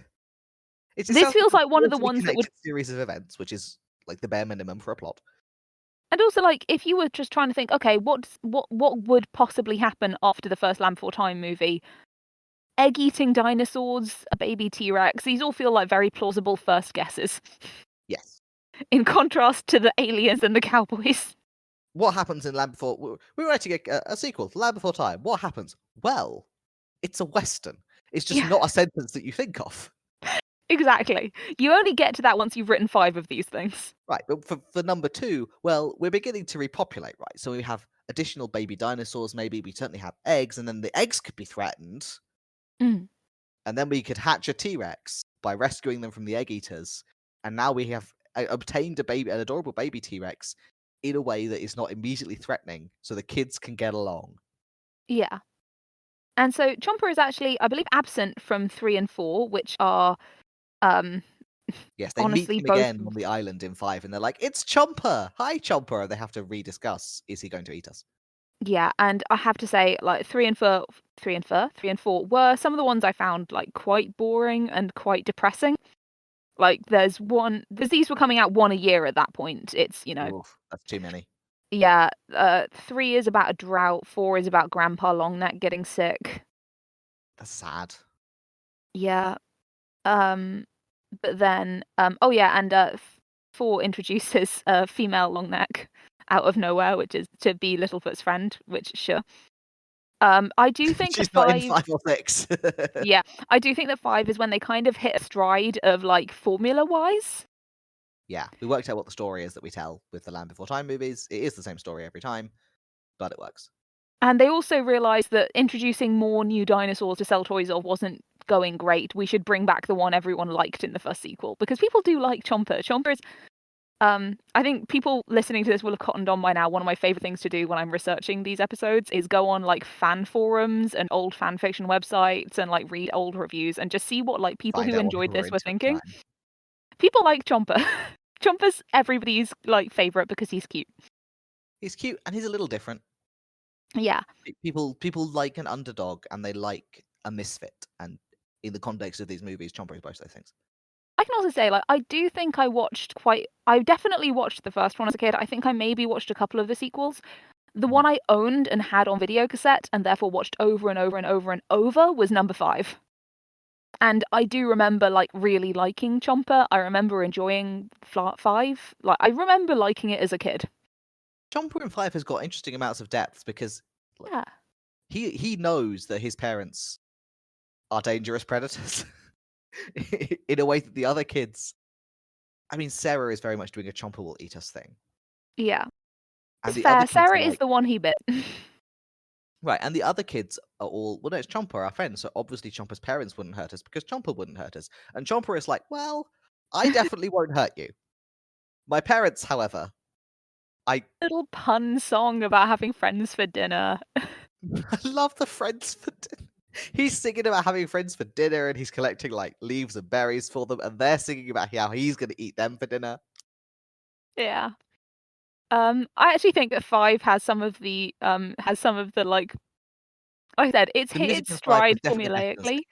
6. The music in 5 is, like, cute, though I will say Big Water is very, very annoying if you're watching at 1.5 speed, so the character voices are even more squeaky. I've not tried this, and that does sound terrible. I had a lot of these to get through, man. Um, No, I understand why you did it, but I agree that doesn't sound enjoyable. I did watch, a few of the others on regular speed, but given that I've seen the 5th one, like, 500 times Right, in you can't childhood, I refresh was it. like, "I just need to remember this." What I But yeah, remember is, to be fair, the Big Water song is incredibly catchy. I watched it once; it's still stuck in my head. it's still stuck in my head. It's been stuck in my head since it came out in 1997. These are the perils of childhood. I have had that song like, I genuinely have memories of singing this in, like, my secondary school cafeteria with friends. The Big Water song and the Friends for Dinner song, because we all remembered watching it and remembered those 2 songs being particularly catchy. Yeah, the things we watched in childhood taught us to be very prepared for quicksand, a thing that we do not encounter, but did not warn us, did not give us coping mechanisms for still having the songs from our childhood movies stuck in our heads decades later. I They I just think didn't also teach us to handle that. what's interesting about this one actually is it's one of the relatively few sequels where when they get separated from their parents by some kind of natural disaster, they're actually upset about it. Right, rather than being like, we're having a good time exploring on our own anyway. They're like, Yeah. no, the whole point of this plan was for our parents to come find us. Now Yeah, they can't find us, and we're stuck on this island, and there's sharks, and this is terrible. like, Yeah, always we can't just there is go the find little some sharks ballad they sing about and missing their parents because their parents are always there for them. It is, I think, one of, if not the only sequels to reference the first movie and Littlefoot's mum in specific directly, yes, um, which is nice. It's one of the ones that feels the most like a sequel to the original movie. right, and it's not a western, which It's not a helps with western. not having just wildly diverging vibes. Yeah. So as we've mentioned, that's number 5. Number 5, I'm just positioning this as this seems like if you were going to make, yeah, it's a cash cow, but it still seems like a reasonable sequel to the original movie. It's Yeah, fun. It's pretty well written. Like I think it's one of the best ones. Not, and I am aware that I have nostalgia bias, but I do also think having just watched a bunch of them, it's one of the ones that just feels like a movie. yeah, it's the plot kind of events follow one from another in a reasonably pleasing and logical way. There's some genuine depth around wanting to be friends with your friends, but understanding that they are endangered by things that you are not, so they can't actually stay with you. There's, some genuine like Yeah. feeling and some thought provoking in a way that not in a formalized way, but when you are 5, 6, 7, and you're watching this, the bit It's not where the the Shawshank kids can't Redemption, but it's got some right, depth. but the kids can't stay with Chomper, and Chomper can't go with them, and everyone is sad about this. But being sad about this doesn't make it not true. It's kind of an important lesson to learn in childhood that things can be both sad and true. Yeah. No, And it's some so interesting depth there. yeah, and so like I said, these are coming out one a year. Um and they've kind of gotten into a stride. They've actually gotten pretty good at this. It's formulaic, but it's reasonably good. And also, small children are not the most demanding market for novelty because a lot of the people, myself included, who watched this movie as kids, I don't think I'd even seen the first one. Right, because there's actually a big time gap between first and beginning of sequels.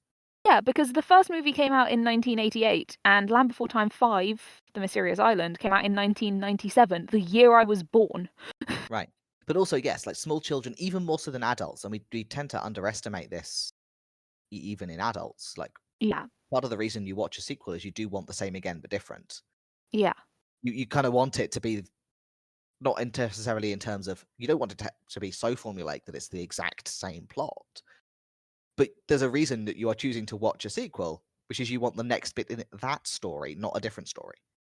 In mind, like we mentioned a few minutes ago that Jurassic Park came out in 93. The first one of these direct-to-video sequels came out in 94. I don't think the fact that dinosaurs were having a heyday wasn't being considered when they were looking around for their next cash cow franchise.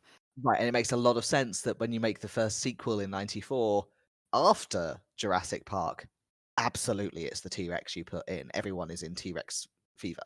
Exactly. And I know for a fact that there were a lot of small children who watched Jurassic Park because there was such a heyday for dinosaurs and were not emotionally prepared for it. So, it's nice that some of them got to instead watch The Land Before Time. Which was more suitable to their age group and also cute. Yeah, like I definitely watched Jurassic Park too young. I'm not saying it scarred anyone, it was fine, but it was a bit scary for me aged 6. Yeah. There's genuine threat in Jurassic Park in a way that there's not in Land Before Time. Even no matter how closely you're identifying with the baby dinosaurs, you can feel confident that they are going to get away. Yeah. Unless they're It would be Littlefoot's mum. genuinely shocking to have a Land Before Time sequel in which one of the kids just gets eaten by one of the T-Rexes. I'm not Honestly, saying they I should wouldn't do it. watch it, but I'm saying I would watch it as an adult who was here for the shock value rather than you should give this to your 5-year-old. Yeah. So I'm saying like we have sort of established a pattern by 97 and Land Before Time 5, right? We've got Yeah. fairly like they're pretty good as kids movies. They're fine. And Yeah, then they're not terrible. I would put a child down in front of it while I cook dinner. like a wrecking ball, in comes The Secret of Saurus Rock, Land Before Time 6. The Western. Now, I actually don't think it's that bad. I do think it has all the symptoms of a blatant cash grab. It has a Right. celebrity voice actor. It has a different genre. It It absolutely has screams, "I've run no out of ideas. I'm it doing has a weird like one." 12 different natural disasters in the same film, which is excessive even Yes. by this series standards. Like, there's a big storm immediately followed by a different big storm. There's there's just so much going on with the 6th one. There's landslides. There's dinosaurs getting lost, which is part of the formula, but it's not a film that says, "We had an idea." It is a film that says, "We had an hour and 10 minutes to fill, and we put some events in." Yeah. Do you know what happens 2 years after The Secret of Saurus Rock comes out? Another sequel? Another sequel, the one with aliens. We still don't have any ideas. We are So, really throwing things at the wall. Land Before Time 7 is called The Stone of Uh-huh. Cold Fire. It introduces Petrie's evil uncle Tyranno, who is an experience. Okay. Already this is weird. Littlefoot in the night sees like a mysterious blue meteor, which obviously they don't know what meteors are. They're dinosaurs. You're gonna find out, kids. Um, It'll be a startling lesson for everyone. Littlefoot sees a meteor in the sky crash into a volcano, which somehow isn't the event that wipes out the dinosaurs. A Land Before Time sequel in which they have the meteor that wipes out the dinosaurs would be even more jarring than suddenly being a Western. So it's But the probably for next the best day, that they didn't do that. yeah, the next day, Littlefoot goes downstairs. You know what I mean, I spiritually, know what you not mean. literally. Gets up. Wakes up, goes to breakfast or whatever it is dinosaurs do in the mornings, um, and tells the grown-ups, "Hey, I saw a like meteor in the sky and it hit a volcano." And the grown-ups are like, whatever. That's not a threat to our entire existence in any way. Nothing to worry Looking about, around the just a valley. meteor." Valley's fine.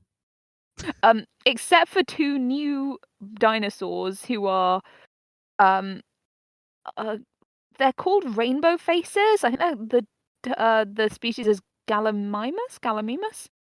Okay.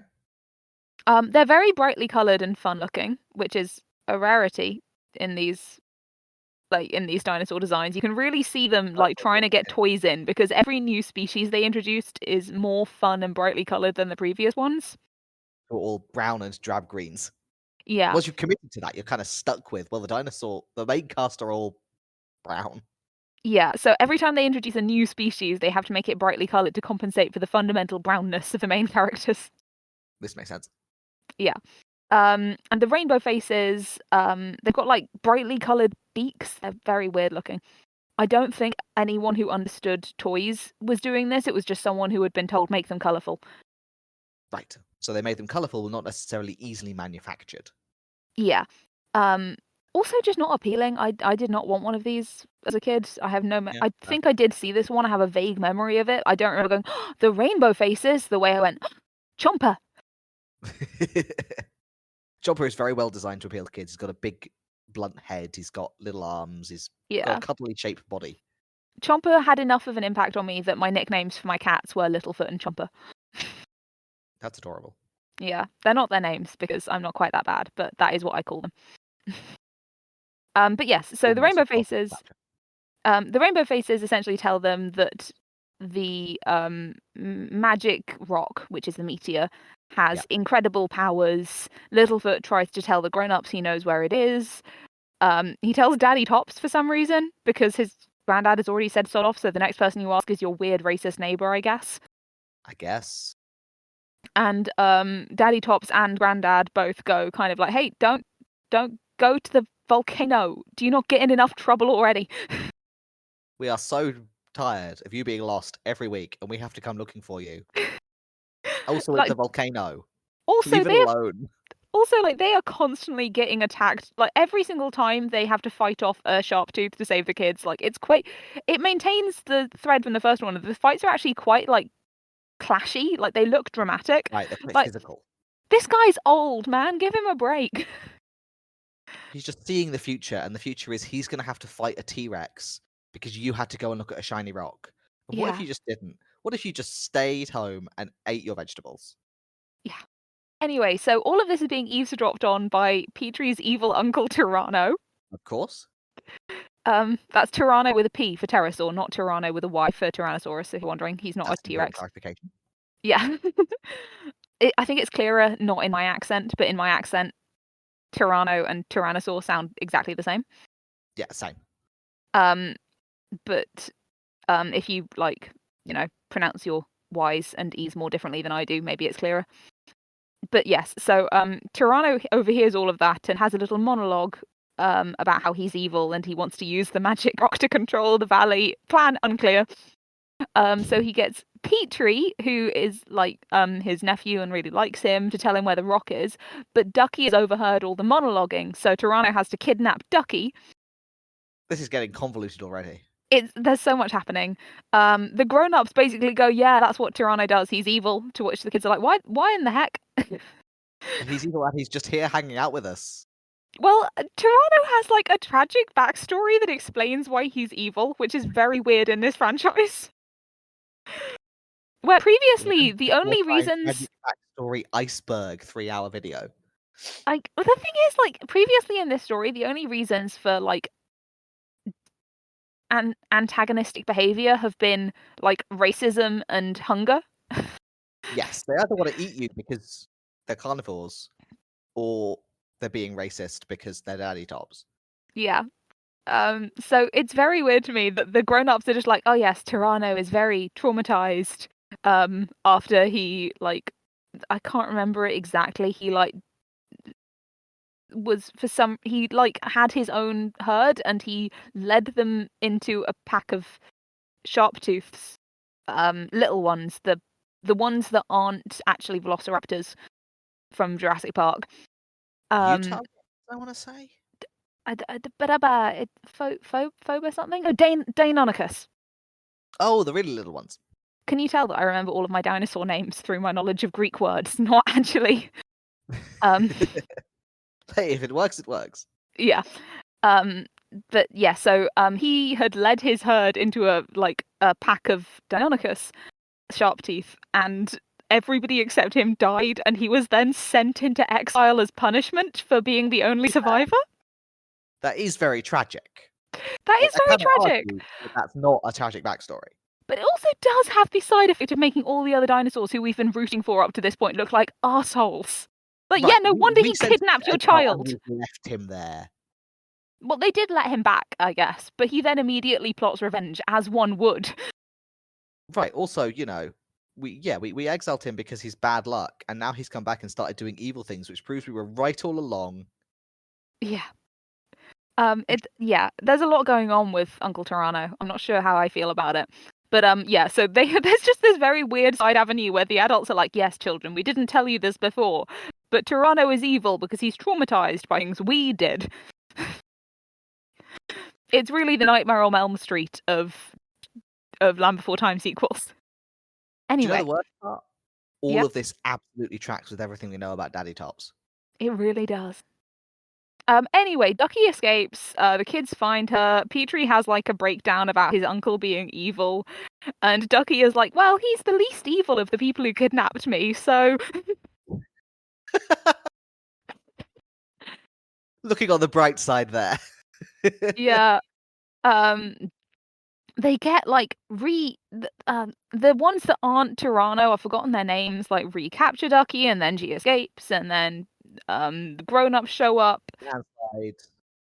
All of this stuff is happening, and then the kids and Uncle Toronto and his crony slash co-workers slash evil people without tragic backstories to explain why they're evil because they're not related to the main cast, are racing to get to the magic stone, and the rainbow faces show up and help the kids, and it turns out it's just a normal meteorite. So Toronto is like, oh no, it's not magic, I can't take over the world, I was going to make a good world when I took over the world.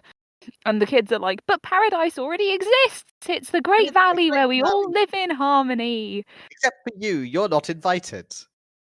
Well, actually, so yes, the kids are like, you should just come to the Great Valley, which is paradise. And then the other two evil dinosaurs like turn on Toronto and go, actually, it is magic. And they try and hit the stone to become powerful, and the volcano erupts. Okay. But Toronto is then like praised for helping kids in the end, and his sentence is reduced. Okay. So he gets 5 years of exile. I don't know what the lifespans are for this dinosaur, so I'm not really sure how like big that's supposed to be, but whatever. And Still pretty unpleasant. Petrie is like, hey, didn't we just have a talk about how like he has the potential to be good, and this was a really unfair punishment and everything? And the It grown-ups didn't are make him like, better as a person. and the grown-ups are just like, you know what? Actually, it doesn't change that he did bad things to begin with. And it's like, no, he didn't. He got attacked by velociraptor things. But Toronto actually goes, you know what? She's right. I am a bad person. I should be banished. You have to take responsibility for your actions, kiddo. The actions of being attacked by other dinosaurs. I think Yeah. I did. So that's like the whole plot, right? You'd say that plot had resolved vaguely. You I happy with feel that as yeah, a like storyline? we can have discussions about restorative justice as applied to dinosaurs, but I feel like the Um. sequence of events has reasonably concluded. However, we have not reached the aliens, Yes. so I have suspicions that we are not done. So the plot is completely resolved. And Littlefoot goes that night to the Rainbow Faces, and the Rainbow Faces say, oh, the stone isn't magic. The real magic was the journey. And then they disappear into space because they are What? aliens. What? Why? You could just have them say that and walk into the sunset. They don't need to be aliens. They are They could just stick around. They could just none of this needs to happen. aliens. Ancient aliens brackets dinosaurs. We have come to teach your children minor moral lessons and then return to our home in space. I did actually consider asking you to watch this one, and then I thought, no, I'm going to get him to watch the cowboy one and then explain this one. This is wild. There's I so think many it's my decisions favourite are one. made. So many people decided that this is the film they should make. And this is the thing, by the way, if you go on like sort of cracked.com type articles, like there's a lot of like, you won't believe what happened in Land Before Time sequels. There were aliens, and I'm like, honey, there was the criminal justice system. And that's in the same movie. There's so much happening in this. Wow. Yeah, it's a lot. Aliens. And then we go straight on to the next one, number 8, which is just about it snowing. To be fair, that is an ecological disaster compared to the visible climate of the Great Valley. So we're back on theme. We're having ecological disasters, and then we're It's probably so going to go on a weird. hike. Yeah, so the next one is the Big Freeze, which is about there's a big snowfall and everyone's trying to work out how to survive like in the snow, and also Ooh. Spike's herd show up in the valley and he has to decide whether to leave with them or stay with his adopted family. This all sounds very validating to young Land Before Time fans in like Canada and Washington State. Yeah. And then things I'm not going to go into detail about the plots of the rest of them. Probably for the There's best. sort We're of running out of time. one where they go to the ocean. There's one where the long necks. This is one of the ones I did want to mention just because it's great. The long necks experience like what I think is sort of vaguely a migration instinct, I guess. Okay. Um, they basically have this call to go to other places. One of the great things about that one is actually that they meet Littlefoot's dad, who exists. Amazing. And he's I like, "Oh, assumed when he'd I been was..." eaten by T-Rexes long ago. No, he just was, like, not there. They were just, like, a happily divorced couple, I guess. That's Um, very positive. That's, you know, it's a progressive state for the dinosaur franchise. yeah, but basically, all of the long necks, they have this, like, dream where they need to go, like, witness the Great Circle falling, go in the same direction, whatever. And it turns out all of the other long necks are also there, including the dad, who I think doesn't initially tell Littlefoot he's his dad. He's just like, "Oh, when I was a kid, they all called me Littlefoot." Um, and his name is Bronn, like the one from Game of Thrones, and he's played by Donald Sutherland's son, which I didn't know until I looked it up on Wikipedia, but really threw me for some reason. But yeah, so they go on this like little migration, and then they have this sense that they all have to use their long necks to hold up the sun because they're having nightmares of the sun falling out of the sky. Okay, sure. And when they all get to the top of this like crater volcano, like an extinct volcano thing, they all get into like place and they all raise up the sun with their heads, and a solar eclipse happens. Great. And then the eclipse ends, and they have successfully kept the sun up in the sky.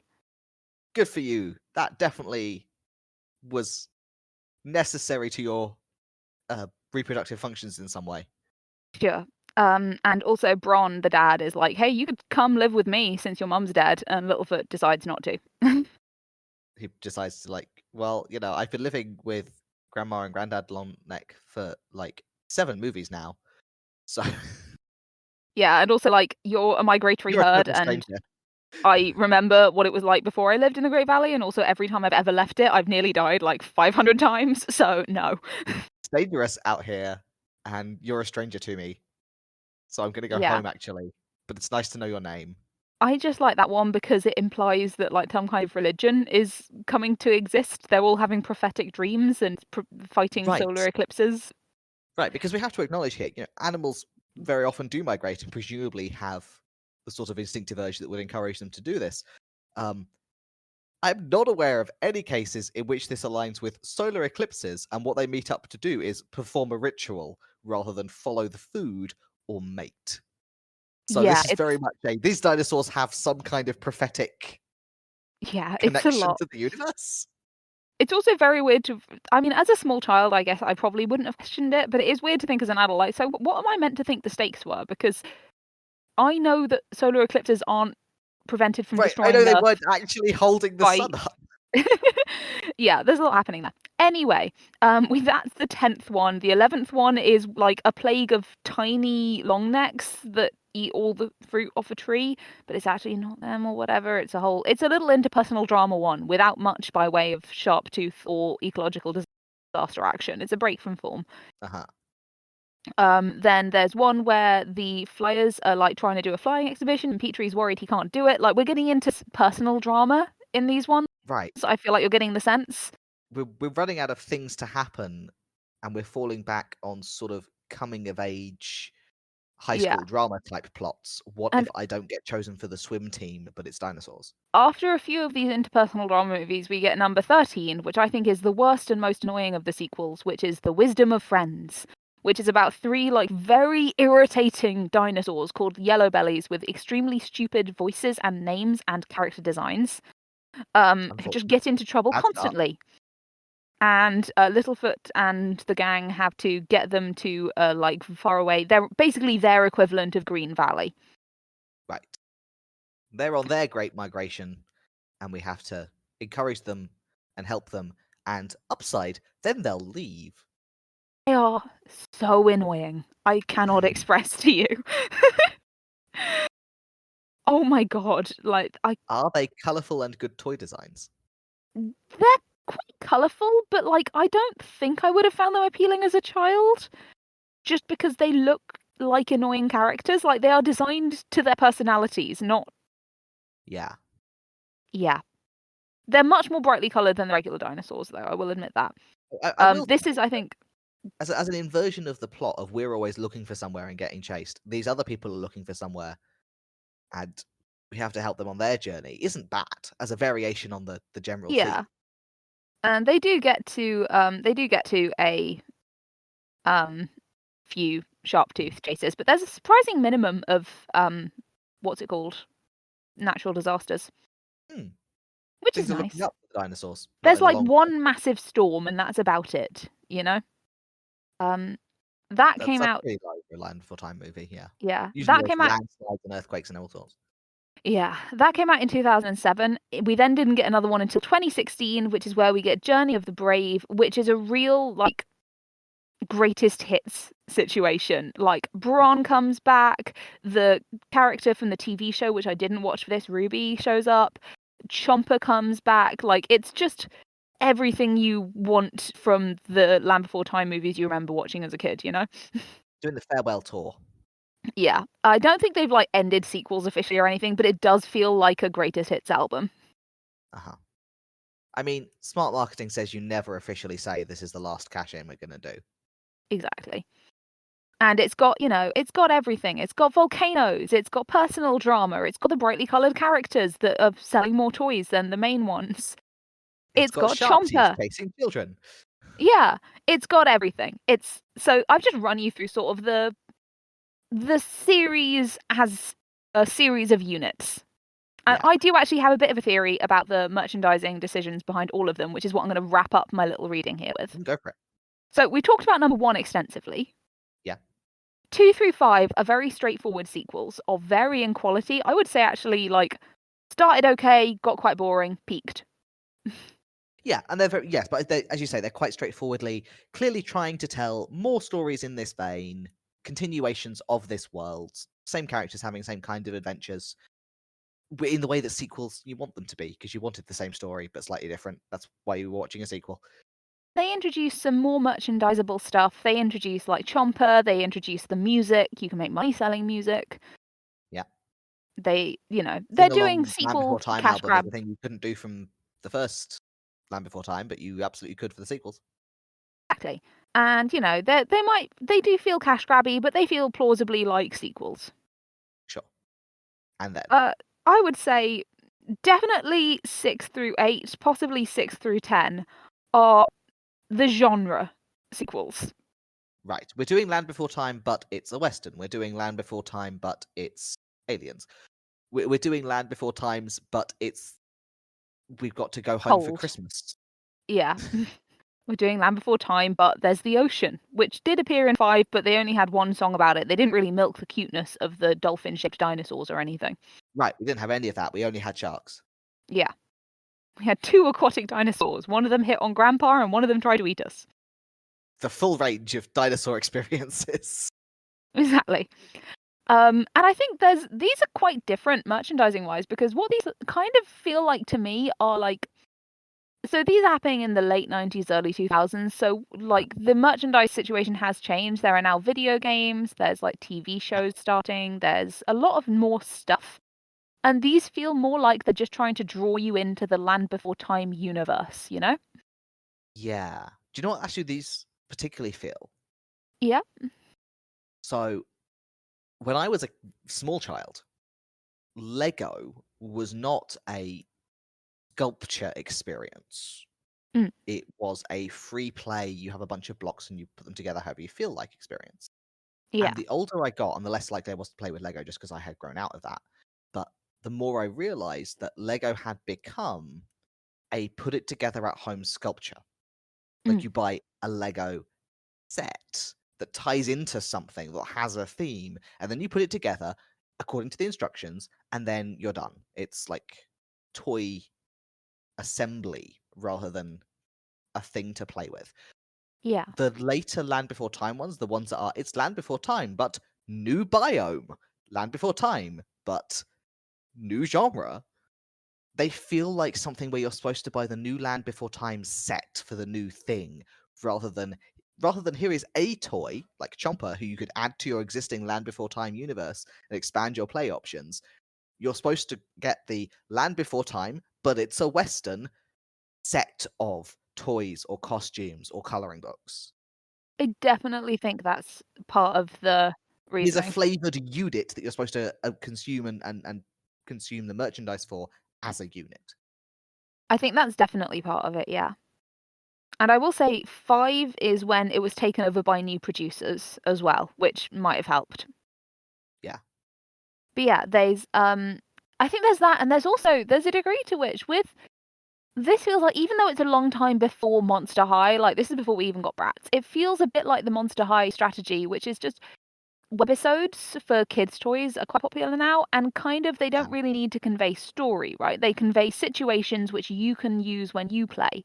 So, like, if you've seen Right. the episode of the Monster High webtoon where the Dracula one and the werewolf one have an argument because they both like the same boy, you can have that game in your game. If you've Yes, seen the it's one where providing you with vibes and scenarios that you can then incorporate into your own play. yeah, and I think definitely like this second era of sequels feels a lot more vibes and scenarios. And also, like it's probably drawing in kids because bear in mind it's now been like a full decade Oh since the yeah, first one came out. kids of an age to watch the later sequels were not of an age to watch the earlier ones So you because have they to weren't draw them in born. somehow because you've now got competition on the dinosaur market. Oh yeah. Jurassic Park is out. There's loads of dinosaur stuff. Like I was a child of the late 90s and there were plenty of dinosaur options available to me.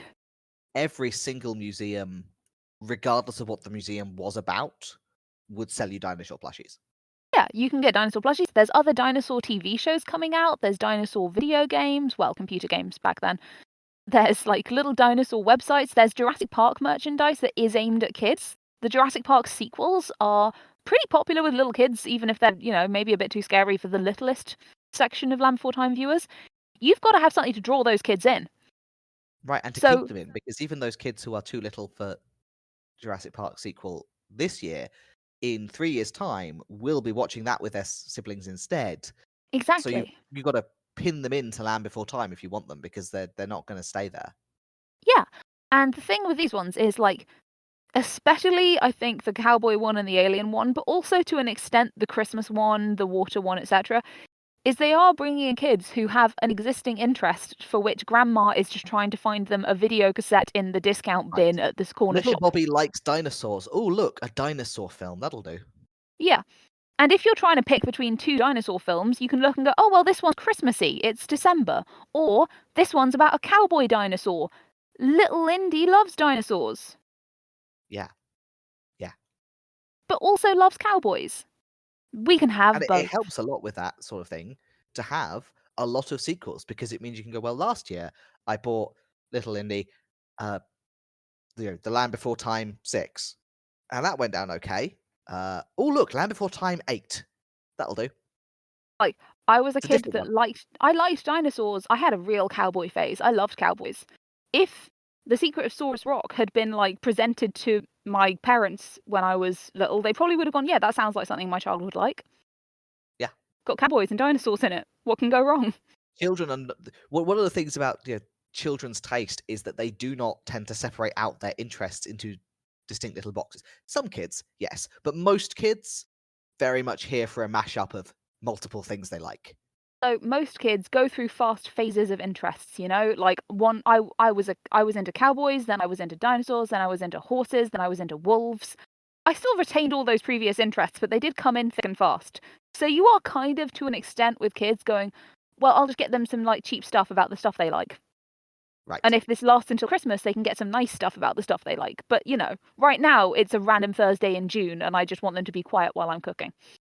Right. Here's a wizard's coloring book. I did get the wizardology, not the wizardology book. I got the dragonology book at one I Christmas. It was loved a very those exciting books. day. Yeah, I got them for birthdays mostly. I did love them. They They were a were good such cash in exciting to books. your child has an interest. Here is a book about your child's interest. And it's shiny and it has fold out pieces. Like this Right? looks like quality product to an 8-year-old. It's big and it's interesting and it's got like glitter. The Wizardology one had spells you can do. The Dragon one had riddles in case you got into a riddle contest with a dragon. I mean, it's great. Yeah. They were quite well made. The production values were pretty good on those Yeah, books. I loved those. I still got a few of them somewhere in my house. But yeah, no, like these ones in the middle feel very much like they are designed to appeal to someone who is ruffling through the discounted bin of videos that they used to have in like TK Maxx. Actually, like, and era-wise, especially the earlier ones, this is actually and distinctly you are looking at the children's section in Blockbuster. Yeah. You're gonna get a film for you and a film for the kiddies Mhm. who you have not brought to Blockbuster because then you have to herd them around. And new release, new Land Before Time. That'll do. The kids like Yeah. that. And then we make the transition in the early 2000s to the sort of more interpersonal drama-led ones, which I do actually think is kind of interesting because it's a move away from the sort of recognizable, the plot is on the box. This is the one with the snow. This is the one with Right. the cowboy. Right. It's not as easy to advertise. This is the one with the sports team tryouts versus this is the one with the uh jealousy over losing your friendship to the new kid in town. Yeah, and I think I definitely like suspect that a part of that is that this is starting in like 2003, 2005. Mhm. The well of direct-to-video sequels to animated movies has been so poisoned by this point. Right. Like, did you know Because there we was a are well into direct-to-video follow-up? direct-to-video meme. Like, oh my god, have you seen the Fox and the Hound one where they join a circus? No, I have not seen that. I It's a have heard prequel. that it happened. It's a prequel because they couldn't do a sequel because in the Fox and the Hound he fucking dies. Right, but also it doesn't make any sense as a prequel because they haven't met. No, none of it makes sense. Nothing makes sense. Why does Quasimodo have a love interest who's an acrobat? I don't know. Just hammer it out. We're just going with this. This is the idea we have. I We mean, have don't not get me looked wrong. around for a second one. Some of them were fun. Like, I'm not saying it's an inherently bad field. Like, some of these Land Before Time movies were fun. I remember really loving the direct-to-video Cinderella sequels and the Little Mermaid sequel about her daughter. I loved those as a kid. Some of them, even if you are 4, are poor quality. Like, I refuse to believe any toddler was entertained by the Beauty and the Beast, like, Christmas sequel Midwolf situation one. Yeah. There's a lot there. It's just to have a movie. It's just to have something to sell. Yeah, like, these ones feel like I'm not the production values aren't necessarily worse, but they do feel like no one is trying to come up with cool ideas for a Land Before Time sequel. They're just trying to come up with a story they can put in this movie that is happening. Yeah. Until we get to 2016, and like I said, that really is I actually found it really charming having watched a lot of these back to back because it You is a real recognised all greatest the hits. returning favourites. Yeah, it was nice. I do think if I watched this as a 5-year-old as, like, the only Land Before Time movie I'd watched, I'd have been kind of confused, but I was also confused about a lot of things when I was 5. No one had explained the economy. Confusion Um, feels normal to you as a small child. yeah. But yeah, that's my little reading of all of the Land Before Time franchise. Um, and if there is one thing that you should take away from this reader, it's that if you want to milk your franchise for everything it's worth, you should add cowboys and aliens. And T-Rexes. I mean, dinosaurs in space is an underutilized niche. We were talking the other day about how the Leprechaun sequels did everything. In some ways, Leprechaun and Land Before Time have a lot in common. Now there's a comparison analysis to make. Nobody ever saw aliens coming in either of those franchises, and yet here we are. See, now I feel like I'm just speaking into being the Land Before Time sequel, which is about New York rappers. Oh no, I don't want this. Okay, Look, I so didn't want to have to watch The Wisdom of Friends, okay? We all lost things this week. I feel we've been pretty comprehensive. We have to wrap up because we've been going for We a couple do of have hours. to wrap up, yes. I feel we've looked pretty thoroughly at like Land Before Time as a commercial object. I have to I go do through the want to rest of my ask. life having feelings about Uncle Toronto. You realise that, You right? do. Um, so we've talked a lot about like soft toys and things. Yeah. Were there any really successful commercial outspinnings of Land Before Time, or was it mostly that kind of direct merch of like little costumes and like how did the video games do? Well, Well, are there spin-offs? they seem to have done okay. The thing that actually really surprised me was I decided to go and look for Land Before Time merchandise I can buy right now. I've got a toddler who Sure. loves Littlefoot. It was surprisingly difficult to find. They have done their farewell tour, and that was now like 7 years ago. So maybe they have sort of Like, spun it if down on that front, I googled Land Before Time merchandise, and the first things that came up were like Redbubble stores. which are probably not official. Yeah. A lot of things, like the first official thing that came up was Hot Topic, which does have a Land Before Time range, which, to be fair, delights me. But it looks cheap as heck. No offense to Hmm. Hot Topic, but it does look pretty cheap. Most of them are just stills from the movie, or like one of the characters in a circle or a square on the front, or the logo of the franchise Yeah. on t-shirts. Um, Yeah. Nothing really if I was looking for merch for my effort. kid, I think I would have just given up and bought like one off Etsy or Redbubble, because trying to find actual current, not like vintage on Amazon merchandise was it took longer than I was willing to give it in my lunch break on a random Friday. Which, if you were trying to buy a birthday present for your 3-year-old nephew, is probably about the level of time you'd be willing to spend. I had a 3-year-old nephew who loved dinosaurs. I would probably just get the bus to the Natural History Museum and buy him a dinosaur there. Also valid. And I think he would live with the disappointment that it wasn't Littlefoot or Chomper. You would just name it Littlefoot, and then it would be. Exactly. So yeah, no, the merch situation today is dire. I went through the Land Before Time fan forums, and most of the merch on them was being met with either, "Oh, I kind of remember this," or "Wait, they made that?" Which, given that these are the Land Before Time fan forums and they are active users, Suggests I the have to marketing assume campaigns may not have been super successful, these people are at least like on their way to the level of superfan. So yeah, it doesn't seem like the merch was ever stand out, to be honest. but they clearly were making enough to make it worthwhile doing like 10 direct-to-video sequels. This is the thing, is my stance on it is I was a child of the late 90s, early 2000s. I was a Land Before Time fan.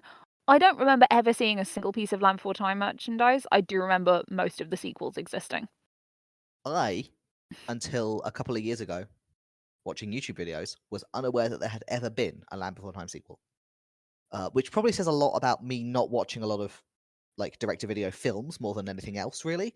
Um, but yeah, as with even the superfans not knowing that particular merch exists, although the whole sequel situation with Land Before Time is clearly a commercial venture, not the world's most successful. Yeah. If if you go to the official website, I do have to say, like, it's one of the places I looked when I was trying to find merch. It is so mid 2000s. Like, own it Not been now on updated since digital and 2005. DVD. It is Yeah, available on demand, but like it's also the first place it suggests you buy it is, you know, Walmart. right. Go to a shop and buy it on DVD. That's what we recommend you do to obtain this product. Yeah, they do Not not direct very you, 2020s. and they don't direct you to any merchandise. If you scroll all the way down, like what they direct you to is we also sell American Tail and some Lego movies. Mm. Yeah, so I don't think the merch was a smash hit that they were hoping for. Sort of disappointing for them, Sorry, at I've least. just accidentally scrolled to the bottom of the Wikipedia page I was looking at to check what date some of the movies came out on, and one of the references is to Witch Hunter, Bridge of Spies, and Snow White take top 3 spots on the home video charts. What? There's Sorry, I'm completely that's a rabbit distracted. hole we don't have time to go down. No, I'm just very quickly looking to see where the fuck in the article that came up. Listener, do email us about your experiences with weird sequels and the direct-to-video charts. It made it to number 11 on the home video charts.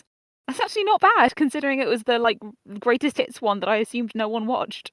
Right, for Land Before Time 14, 20, 30 years after the original, that's pretty good. Number 11. That's Right, not bad. if I am releasing the 14th follow-up to my creative works 30 years after the original, and I'm hitting number 11 on literally any chart, I will be praised with myself. Yeah. So, not a failure is what we can say about The Land Before Time. Got a bit weird toward the end there, but did pretty well. Yeah. And if you, listener, decide that you want to experience some of these for yourself, to be honest, I recommend 5, 6, and 7 as like a triple feature. It's really As fun. an experience. It's really fun back to back watching the island one, the dinosaur one, and the aliens one. That was the most fun I had in my entire fortnight of watching Land Before Time movies, was when I watched those 3. I had a really good time. I recommend it. You may want to bring some alcohol. Probably would improve it. Not what If the you have children were a doing, but you know. if you have a 3-year-old, I think maybe you just show them Land Before Time and see how they feel about that before you start getting into the criminal reform one. Right, that's probably the best approach. However, I will be writing some Uncle Toronto fanfiction, and you cannot stop me. I would never try. Okay, shall we roll some dice for next time? Yes, so hang on, I'm just replacing, as agreed, we're replacing Land Before Time with, did we say American Tail? We said American Tail. Okay, replacing it on the first thing, and replacing it on, why do we have the same list on 2 sheets? Because one of them is by category and the other is by number. Yeah, that would make sense. Okay, there we go. Would Okay. you like to roll me? Hang on, where are we at? Take commercial reading off the list. Ooh, a 13-sided die. Getting to short numbers here. Yeah, we're approaching halfway through. Number 8. Number 8. TV tropes. Ooh, we're gonna get trashy with this. Excellent. Yeah, we are. This could go very differently depending on what you get, because What I if you get next. get a wild card, you're going to have trouble. And 101 sides. Pretty high. 79. 79? Oh my god. Yes! It's The School for Good and Evil. Which is one of yours, but also, as I understand it, one that came out like 3 years ago and is extremely tropey. Oh my god, you're going to have so much fun. Excellent. Okay, So well, join us next time for a TV tropes analysis of The School for Good and Evil. shout out to TV tropes. Shout out to TV tropes, who will be our source for this. I'm looking forward to this. This is going to be, with the least insult possible, lowbrow. I will not be attempting a highly intellectual analysis of this particular type. I'm looking forward to this. This is going to be so good. So, yes, thank you for listening. This has been Analysis Roulette. We have been doing a commercial reading of The Land Before Time. Next time, join us for a TV tropes analysis of The School for Good and Evil. Have I lost Dia? I might have lost Dia. They might have vanished. I think they have Hello, am I vanished. back? You're back. Hello. I was just doing a sign off and then there was dead silence and I was like, I think I've lost Dia. Yes, I got overexcited and sat on the off switch of my headset. We've all been there. But yes, no. So the School for Good and Evil TV tropes reading. That's going to be fun. See you It's guys gonna be next so much week. fun. Bye. Goodbye. You've been listening to Analysis Roulette, a podcast applying a randomly selected mode of analysis to a randomly selected creative work, just to see what happens. Your hosts have been Dia and Duck. You can find us on Spotify or on YouTube, and if you'd like to get in touch, you can send us an email at analysisroulette@gmail.com. And remember, if you like our show, share it with your friends, and if you don't like our show, share it with your enemies. Thanks.